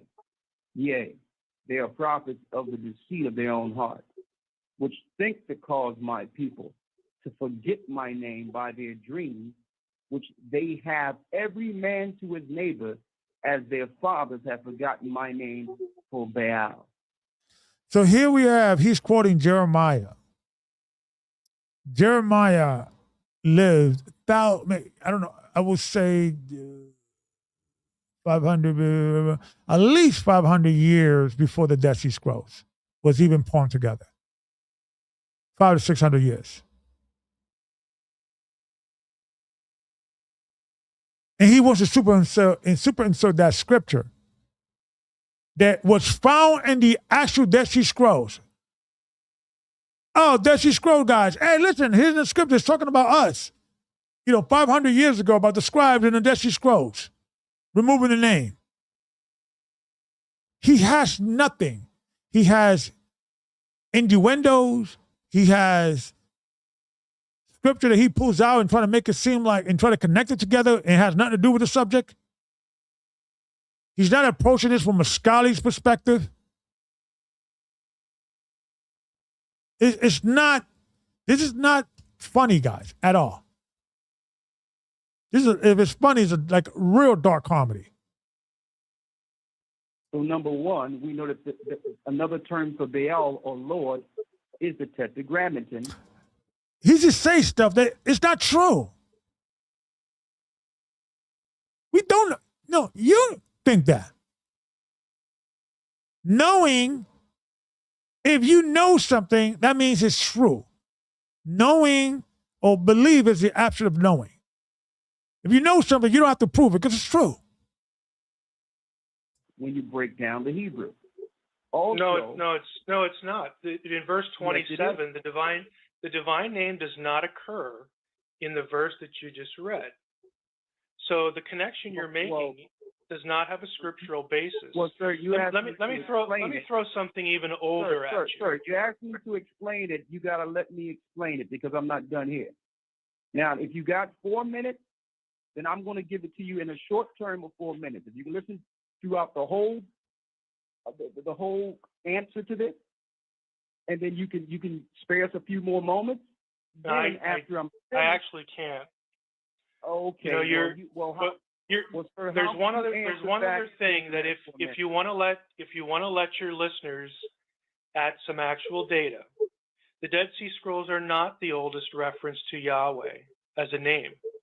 Yahweh occurs in the Egyptian Shasu texts. Okay, again, places in the land of Canaan. Again, this is not what the protocols are trying to say. They can say, I mean, it's a free world. I mean, you can say what you want to say. That's one issue. But when they're trying to inject this idea into ancient material and say that the Pharisees came up with this, it's just demonstrably wrong. Even the Egyptian it was before the Pharisees, sir. Sir, it was before the Pharisees. When Antiochus Epiphanes went into Jerusalem and took down the people. So this is what Ricard does. Every history of Israelite being conquered by somebody, he'll start using that event as evidence, although the text doesn't say specifically they changed the name of God. He would just say, this is when they did it. But what's your evidence? That specifically they changed the name of God. Well, we don't have it, anything there, but look at this. Look how wicked they are. Look how evil they will work. You start demonizing these people, and that's as far as it goes, because he has no evidence. So he has to kind of create the circumstance to make you believe that it's probable, it's possible, with absolutely no direct evidence on the subject matter. Predate. I'm saying. So it was way before the Dead Sea Scrolls that the Gentiles had their hands in the Hebrew record. Okay, I need to sign off. This is okay. Well, thanks for your time. Yeah. Thanks for coming. You're not conforming it, conforming the wise. You're not getting, you're not out here, Michael Eisner is not leaving the Gathering of Christ Church, leaving, talking to their leaders, and he's like, wow, these men are confounding even me. Like, I got to go back to school. I mean, I got to learn from these guys. These guys are doing blogs.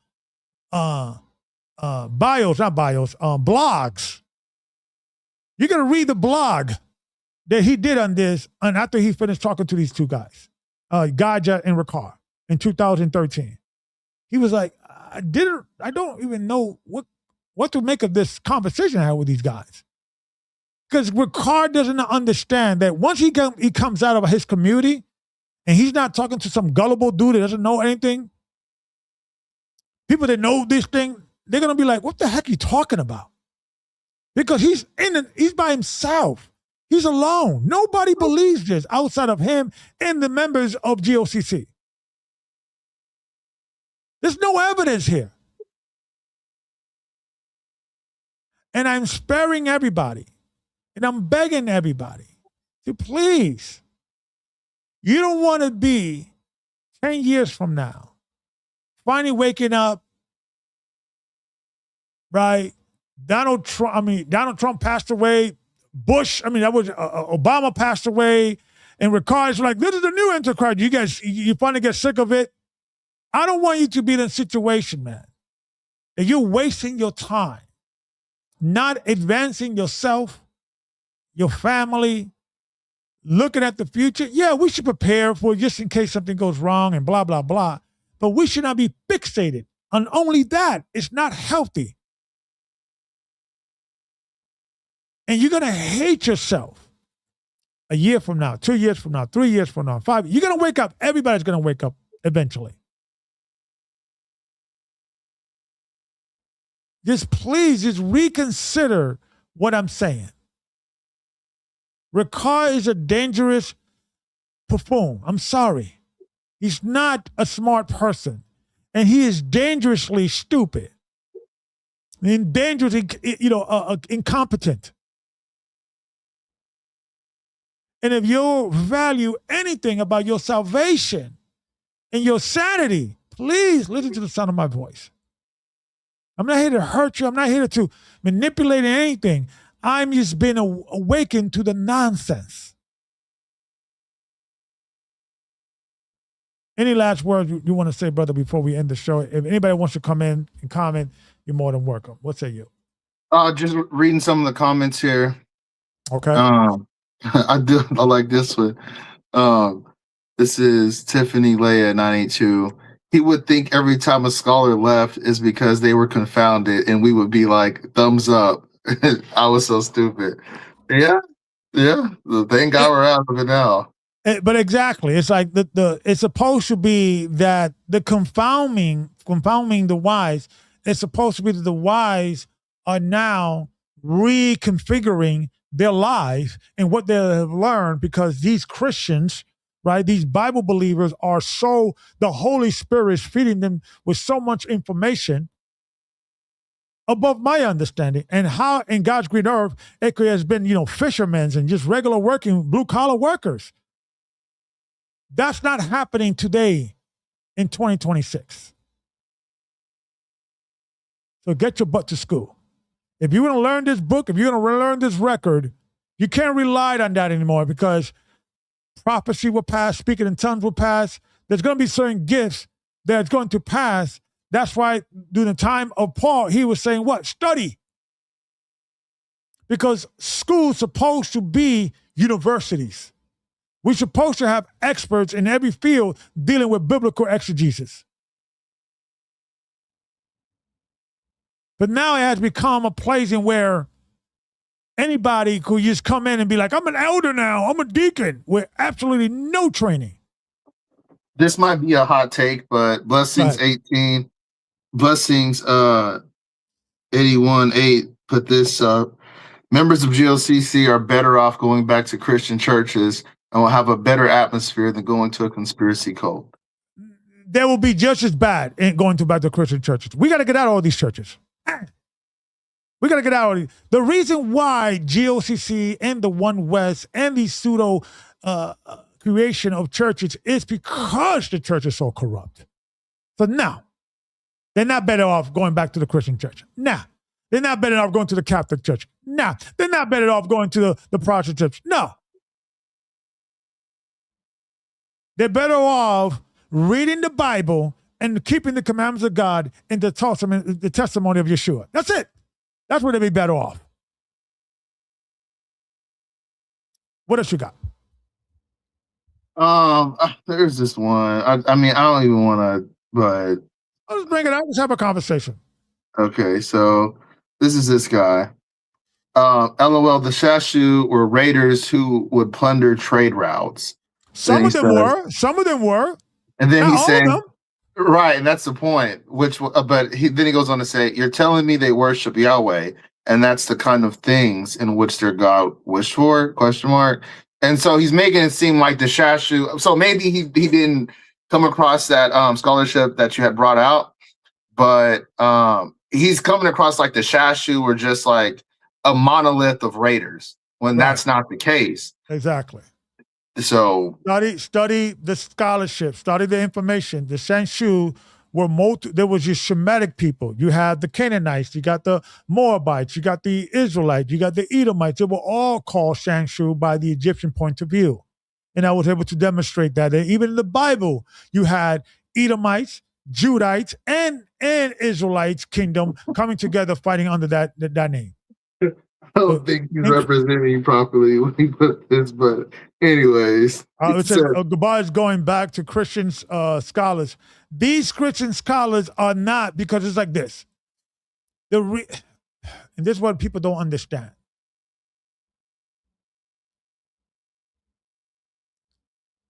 The actual scholastic system protects people from being biased. Protects the system. That makes sense? Like, you just cannot come up with any theory. You have to present enough evidence and present it to your peers, and they got to tell you, okay, this is good. So yeah, everybody's a little biased, but the system itself, it doesn't matter whether you're a Christian or atheist or Gnostic or whatever, because all the scholarship people that are scholars, they come from a different source of spiritual belief. And I like that. I like there's a mixture of because we don't want all of them to be believers out of one church, right? Do we want all the scholars to come out of the Catholic Church? Do we want all the scholars to come from the Protestant Church? We want a wide range of scholars. But if we are complaining about the scholarship, let's get into these schools and start being these spaces. So then we could be the scholars and we could talk about, or in this case, it will be our children or our children's children. What else you got? So somebody wants to sing a song? Let me see. I'm trying to find it. Hold on. So the word put that singer coming up, Daniel. Somebody wants to sing for Gabar. So I'm trying to figure out, hey, whoever wants to sing, thank you, Deuteronomy fact. Whoever wants to sing, come up, man. We want to hear it. Yeah, but listen to what I'm saying. This is what I'm trying to say here, right? There is a perception, right? This is a perception that these people are like, because you know what it is? I think, these Christian scholars, right? they're defending the Sunday worship. They're defending the eisegesis that you hear, right? Do you think that these scholars are going to agree when the pastors are saying, think not that I come to say to destroy the law. I have not come to destroy, I come to fulfill. When you hear a pastor saying, this is when Jesus was saying he fulfilled the law, so we don't have to. That's not what the scholarship are telling them. When you go to accredited school, they tell you. I found it. So this is the reference. It's Okay. Kabar. Due to my own research years ago, Ricard could not have made the name AHAYAH up as you stated. Also, there's a music video on YouTube filmed in 1978 of Ofra Haza. Yes. You see, this is the nonsense. This is so stupid, bro. Listen to me, you, whatever your name is, man. This is stupid. This is desperate attempt to hold on to an argument. I know about that stupid singer. I heard about that super singer. That's not scholarship. Matter of fact, take that to the highest school of learning and say, listen, in 1978, there was some singer who said, AHAYAH, AHAYAH. Yes, because in the Jewish community, in the scholarship, you have different form of name because God have different purpose. Adonai, El Shaddai, Yah, Yahweh, AHAYAH, AHAYAH. It's just because we take liberty and describe different attributes of God doesn't mean nothing. You're not proving nothing. And yes, the term is there in the Bible. And like Michael Azure was trying to explain to Ricard, this knucklehead, is in the language. Study it. Just catch up. We have not earned the right to be debating with these scholars. We haven't done the heavy lifting. Shame on Ricard getting on that phone with his pride and embarrassing the work. Not on my watch. Not anymore. Not anymore. What else we got? That's about it. Unless somebody wants to come up here. Because listen, man, the answers that these guys are giving me. Like, is that what you got? Some singer? Huh? And we're gonna give that any level? You know, like a smarter person, right? A more like, I've been here, for 2 hours just showing you scholarship, what the scholars have been saying. And you be like, well, yeah, but there was a woman in 1978 singing a song.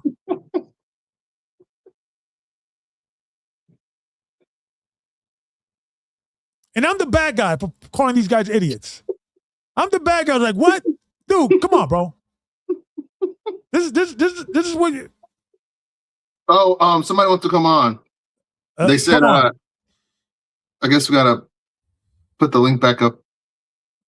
Well, it's in the description. It's on my website. It's in the description. I put it there, so you should be able to log in. Let me see. Make sure I have it there. Yes, yeah, it's there. It's there. You could get it, but let me just copy it. Let me just copy it over here. But it's we gotta elevate our thinking, man. And the fact that you are responding to me after I've done this conversation, I've shown all you the scholarship, is the best. It's the best you have is some lady that was singing AHAYAH, AHAYAH in some song. What's that? You're gonna talk about what about the Native American? AHAYAH, Is that's a scholarship? Are you gonna present that in your thesis? But and we're going to ignore when books like Lost Tribe and Promised Land, Hope of Israel, and other books, it talks about that the Native Americans was worshiping and calling God Yahovah. Yahovah. What about that? That we're going to ignore that? Or we just going to follow, hey, yeah. That's the evidence? The song? Okay. I got some nice property in Alaska, real cheap. You want to, you know, let's get smarter, guys. Let's start, and let's stop approaching the scholarship from a conspiracy theory, paranoia, they're hiding something nonsense because it's not healthy for us, right? So let's bring in, I believe, Brother Salas. What are you going to add to this conversation? And if you could also mute us in the back. What are you going to add to?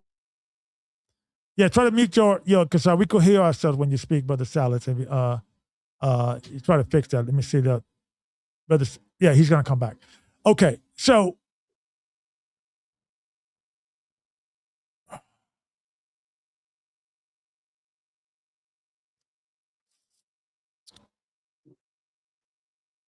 pattern of evidence, or it's not only looking at data, but it's also looking at the evidence, or what's the saying? The smartest people, the people that are you got a good comment right here. Okay.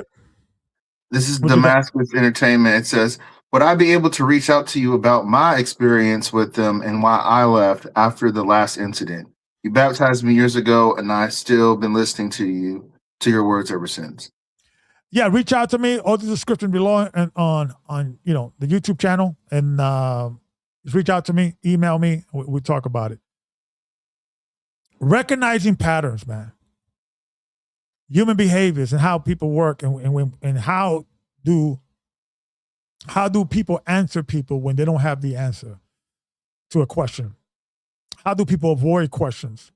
We got Chavi in. Yeah. Oh, yeah, Brother Salas, you're on. How we doing, sir? How we doing? You coming in on clear? What say you? I'm doing good. Can you hear me? Now and clear. If you could get a little closer to the mic, maybe your computer, we could have a conversation. Black, we could hear you. Okay. Oh, you're bringing the mic to you. Okay, that could work. Yeah, I don't have a stand here, but I'll hold it. That's good. Yeah, That's I'm just. It looks like my video and everything's a little lagging behind, but hopefully you can hear me clear. I'm clear. I'm glad to hear everything that's going on. I'm still with the organization, and but I've always never burned bridges. I never burned bridges with the church. The churches I belong to, it seemed like every 10 to 12 years, 14 years, it's been like 4 different organizations I've been with. Mm-hmm. But there's always been something lacking in every single one. Mm-hmm. And you can't figure out what's lacking until a long 10 years, 12 years goes by, so you can figure it out. So, and then now that I've been with GOCC for 14 years, it's things start coming out that you go, well, things that weren't questionable at one time, they become questionable. Right. And so it's not that after you've been 14 years, things are just what you would call like already inside. They get inside your blood, they get inside your bone marrow, and it's just part of you. So it's like a process to see what's really going on. And but I know that through this process with the people I've seen come on, there's always going to be those that don't understand, but there's those that do understand.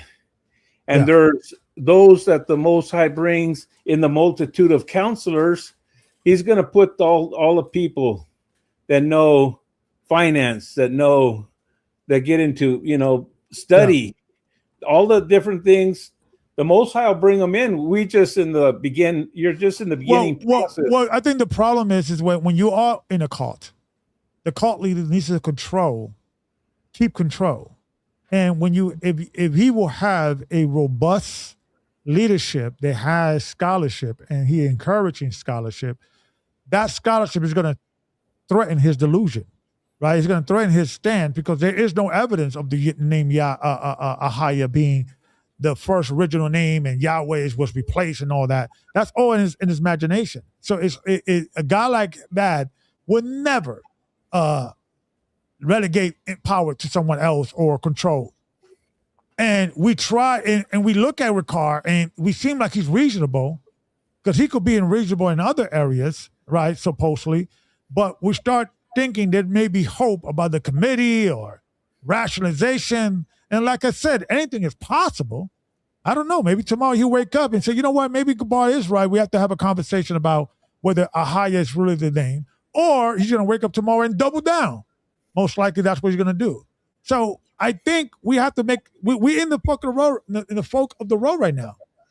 And I'm talking about not we, many members of the GOCC. That either you're going to stay with this delusional dude that is not going to change, or stay with him in the hope he change. Either or, I'm not going to judge one way or the other. But just understand where you at mentally and where he's at mentally, that the chances that he's going to wake up and say, you know what, I changed my mind, I'm not going to hold my breath. I'm going to move on. But what say you? Yeah. Well, there's the things where you could be part of something, but you're learning as you go, and those things that you realize, I realize, I've been since 2012 attending academies. There's maybe a year and a half of academies that I have not attended in these 14 years. So, but I met a brother Yashikar from Colombia.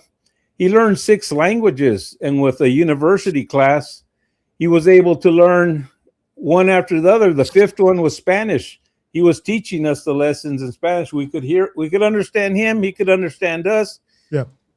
And then he learned Japanese, and he would go to these countries where he learned the languages before he could get his certificate.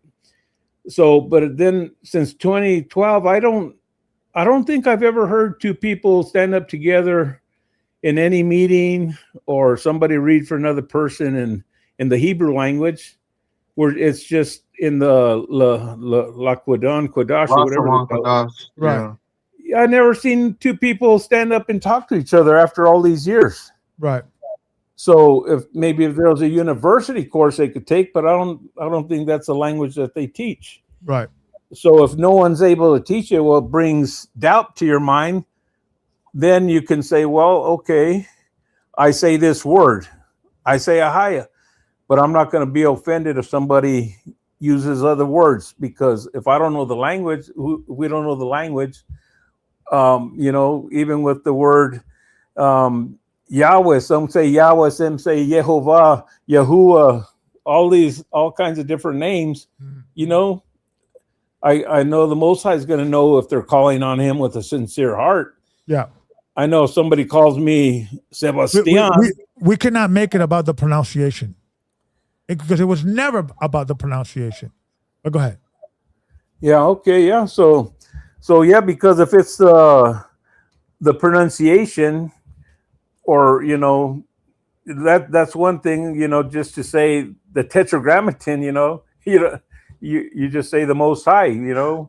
Right. And also, when I was reading the scholarship of the sanctuary of Yahweh, they saw that there was different variation of the name Yahweh or Yahweh.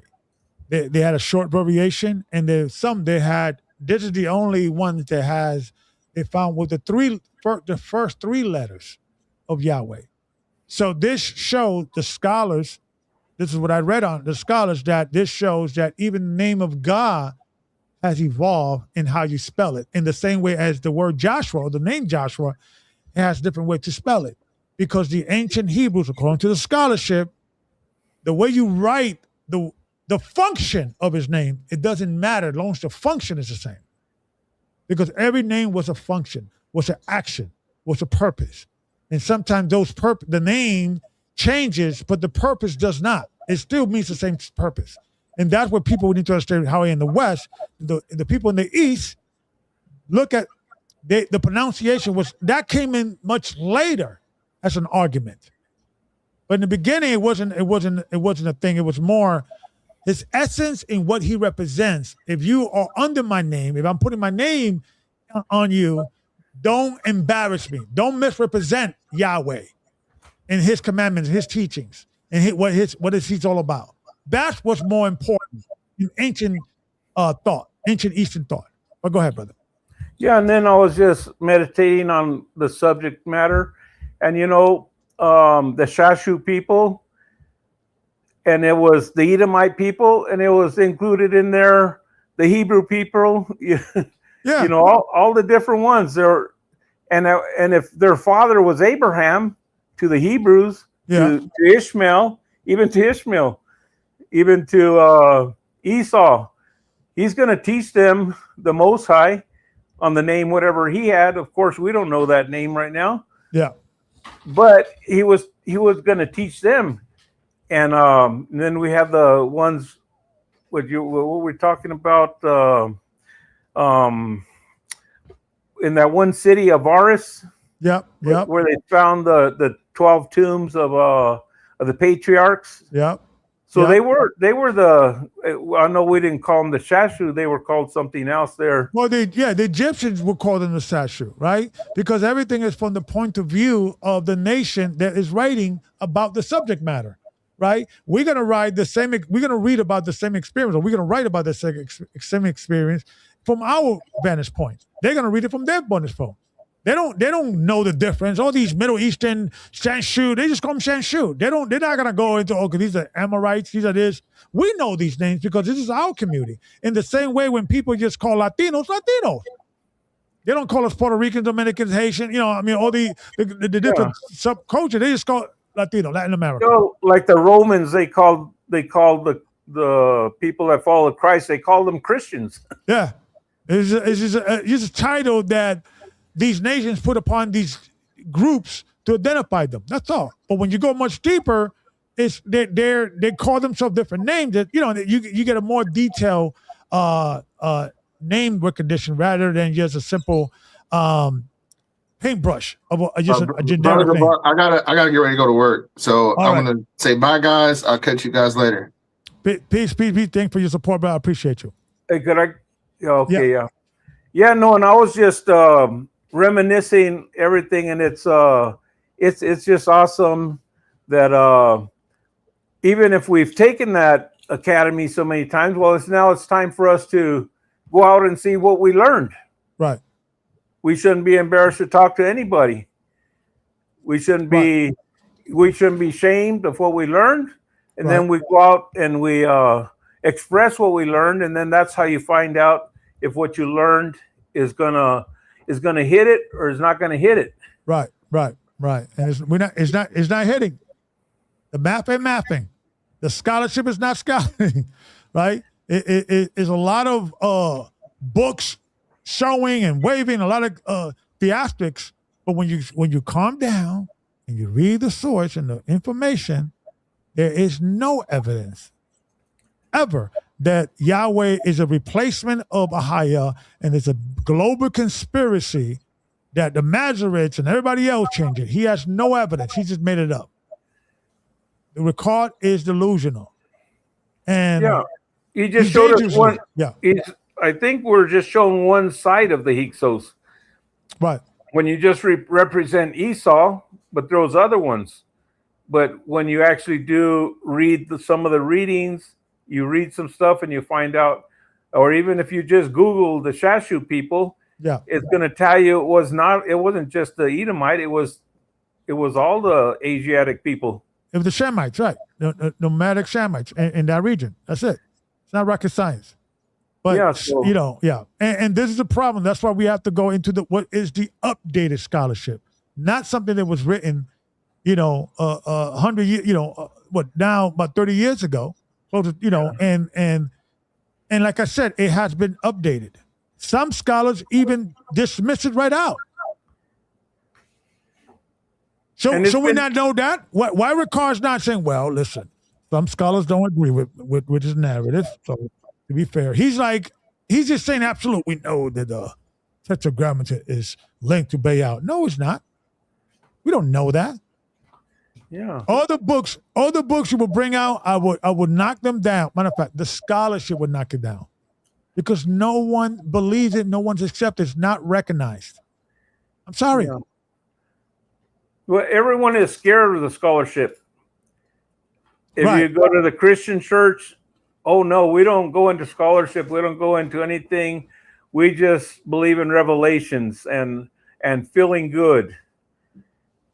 And then when I believe that's done by design. I believe that's done by design. They brought in the eisegesis culture in the Christian church. So then we're not looking at this from a scholastic perspective, which the way we're supposed to. It's an old book. It's a translation. It's been around for a long time. We have to study it. That should be a no-brainer. But for some reason, I think Satan or somebody brought in the eisegesis culture of allowing and making it okay to say whatever the revelation of God tells you it is, that's what it is. And we need to look. We have to throw all that out. And that's why I told Deuteronomy blessings. They're not better off going back to that set, fool. you can go back once you've graduated. Once you learn something, right? You can't go back. It. Absolutely, right. absolutely. So, Brother Sellers, any last words you want to say before we end the show? Well, I'm just thankful that that people are being able to be exposed to other things, so that they can really start knowing that there is a scholarly version, and you also there's a way where you could be like under a pressure. You could be under a pressure under whether you're in the church, whether you're anywhere, where if you talk to the Catholics, if you talk to the Baptists, then you're heresy. You're getting into the area of heresy. If you talk to anybody that doesn't believe exactly like you, you're a heretic. Churches divide down the middle using that word Jehovah. In one of the churches I was at, they used the word Lord. It was a Spanish church. They said Señor, but it's the word Lord. And when he said, we're not going to use Jehovah no more, well, for the congregation of 500, 250 left, 250 stayed over just that. Others. And if you had a logical, practical elder to say, hey, God, what the heck are we doing here? What are we dividing over this stupid argument? We don't know. Let's just focus on what we do know. The Beatitudes of Christ, right? The transformation of your life to the baptism. Those are the things that people should be worrying about, not these unattainable arguments about a pronunciation that nobody knows. It is dangerously stupid and dangerously divisive in the body of Christ. We already have so many other issues we're going to argue about. We don't need this. That is not necessary. This is what you call a sacred name movement type of church. Not all church have this sacred movement ideology. Ricard and their crew have it. Israel United in Christ, although they're racist, but they don't have the sacred move. They don't get caught up with that, right? So each church is a little different. And what I'm saying is the smarter churches, the logical, the churches that are, and I'm not calling Israel United in Christ smart, because they got some dummies in that church too. And I'm sorry to say that, but they got to pick that up with that racist nonsense. Some people need to start saying, can we get more educated, rational thinkers in leadership position and let's get rid of these charlatans like God's name is Jehovah and the other 250 people got to go. And you get what I'm saying? Who does that? Only a low educated, high emotional person will say something like that with the data that we have today. You will throw yourself out the window. You will lose 250 souls just because You want to add this thing that it doesn't bring salvation. It doesn't make any positive thing. Who cares if we call AHAYAH, Yeshaya, Yahweh, Yahweh, if we are out here still killing and robbing each other and all of that? Okay, you got the right name. Thank you. It's ego. Yeah. Ego. That's all that is. What this is going to bring to the plate is there's going to have to be a lot more explanation once things get out onto the web, the world of the web. Yeah. It just pops up. Yeah. And then you have to start. And do not allow more. Ricard to dismiss you, man. Do not allow Ricard to dismiss you. You tell him, sir, you are a public figure making public statements. Back it up, please, and stop dismissing my question. You have to stop standing up to these guys. And you're going to see their real colors is going to come out. Their stupidity, they're gonna turn on you. They're gonna start looking for some spiritual abstract. Hey, brother, I think the Most High is trying to tell me you got a demon. Nah, Negro, answer the question, man.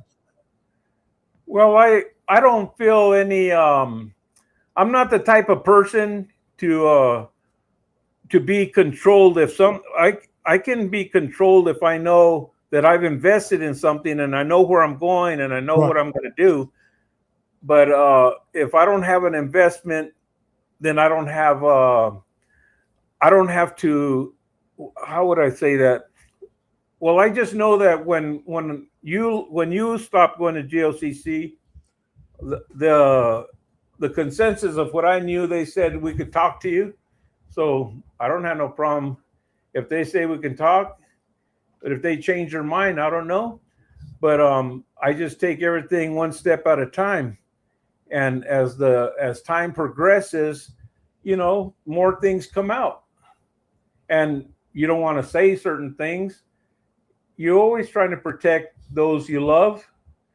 But there comes a point when you got to see what you love. If it's against the word of the Most High, then you got to make a choice.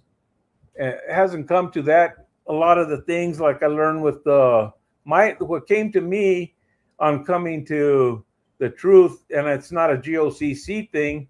It's what came out of One West, because I saw all the Israelite camps were teaching about the 12 tribes. Mm-hmm.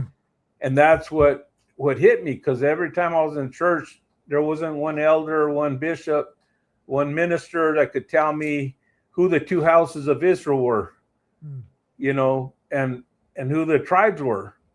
And this was when I learned about the tribes. Even though, they might say the 12 tribe charting, but the words that are in the Bible that talk about the people, it's real, Yeah. And if the people of the Bible are not people on the earth today, what are we even studying that book for? Yeah. If those people don't exist. Yeah. And all the people of the book, you can find them except for the lost tribes. Yeah. But now they're found, and it gives me pleasure. And lots of people that I brought into the church, it was through telling them, hey, you're a donkey, you're Issachar, Yeah. Well, yeah. Listen, racial pride and racial identity is great. Like, you're right. I was like, when I was a kid, I was like, where the Dominicans are in the Bible? I get it, but we have to control it. We have to still understand that there's a power, or there is a life-changing thing for whatever reason when a Black, Latino, Native American man or woman find out we may be Jews, we may be Israelite. Regardless, whatever you stand on the side of this, we have now history and pattern, right? And intelligence is watching pattern that this is going to be impactful. 50 years from now, 100 years from now, there's going to be a Black or Latino or Mexican kid that's going to read Deuteronomy 28 or read something in the Bible and say, are we the Jews? Are we the lost sheep of the house of Israel? There's a name. Right. I don't know if somebody's talking about, I could hear them and they're coming out into my mic. But let me land with this. It's a powerful message to our people. So we got to control it. We have to, because if you find out you're an Israelite from a crazy person, for some odd reason, even if you move on from that crazy person, you still have a loyalty because he brought you into what you consider the truth. So it's important to us to understand that we need better representation of this movement, right? So then our children, when they are waking up and our grandchildren are waking up, we have a sensible person telling us, not some crazy person like Rawchaa messing up your mind, or some crazy people like Bishop Nathaniel, or some crazy people like a lot of these knuckleheads.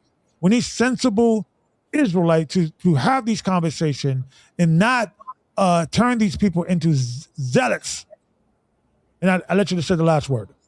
Yeah, I'm just thankful that you brought in a platform where we can talk about it. Yeah. You made an invitation. I saw it. I said, hey, I want to talk about it. Yeah. Because I sometimes if I don't talk about it, I'll be stuck. I can't grow. Yeah. Yeah. And once we talk about different things, and anybody out there that you need to talk about stuff, it's just growing. I think it's growing. There's going to be people coming in that are going to take, university classes and learn the Greek, learn the Hebrew. And if they can learn the Kodan, Kodash, whatever, then they're going to learn it, and they can come and discuss it. Yeah. And there's going to be people out there that are going to come in, because we're poor people. Yeah. We're always giving. Yeah. But sometimes it's time to give back and teach the poor people how to make a living. Yeah. Yeah. And enrich themselves, empower themselves, right? That we no longer have to teach each other, right? So those days need to come to those days, or that type of thinking needs to start coming to fruition too. So absolutely. So Brother Celeste, I want to appreciate you for your support. You're welcome to come anytime. I hope you don't get any phone calls. I think you may get a phone call a day or two. Somebody from Jewish is going to call you and tell you something, but you're more than welcome to come by at any time, Brother Celeste. Well, if they call me, then I'll have someone else to talk to. I'll say the same thing, because we shouldn't hide from truth. Yeah. We shouldn't have to hide from each other. If the truth is the truth, and the truth will prevail, like I guess Bel and the Dragon with Daniel, what's the strongest? Yeah. What's the strongest? The truth is going to do it. Thank you. Thank you, Brother Celeste. I appreciate it for more of the work you do. Thank you, sir, for your sharing. And listen, man, what I want people to take from this conversation today is that truth doesn't need my help. Truth doesn't need your help. Truth is truth. And when you see truth in front of you, you have to make a decision what you're going to do. Continue following the lie, continue following the confusion, or maybe perhaps make the pivot. Make the pivot.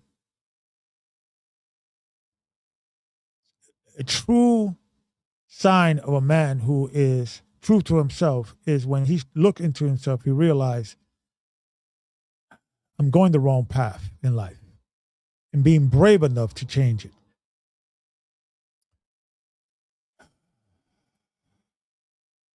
The smartest people aren't information collectors, but they are pattern collectors. Until the next time, may the Most High keep you and watch you. And remember, Yeshua is King. Peace and blessings.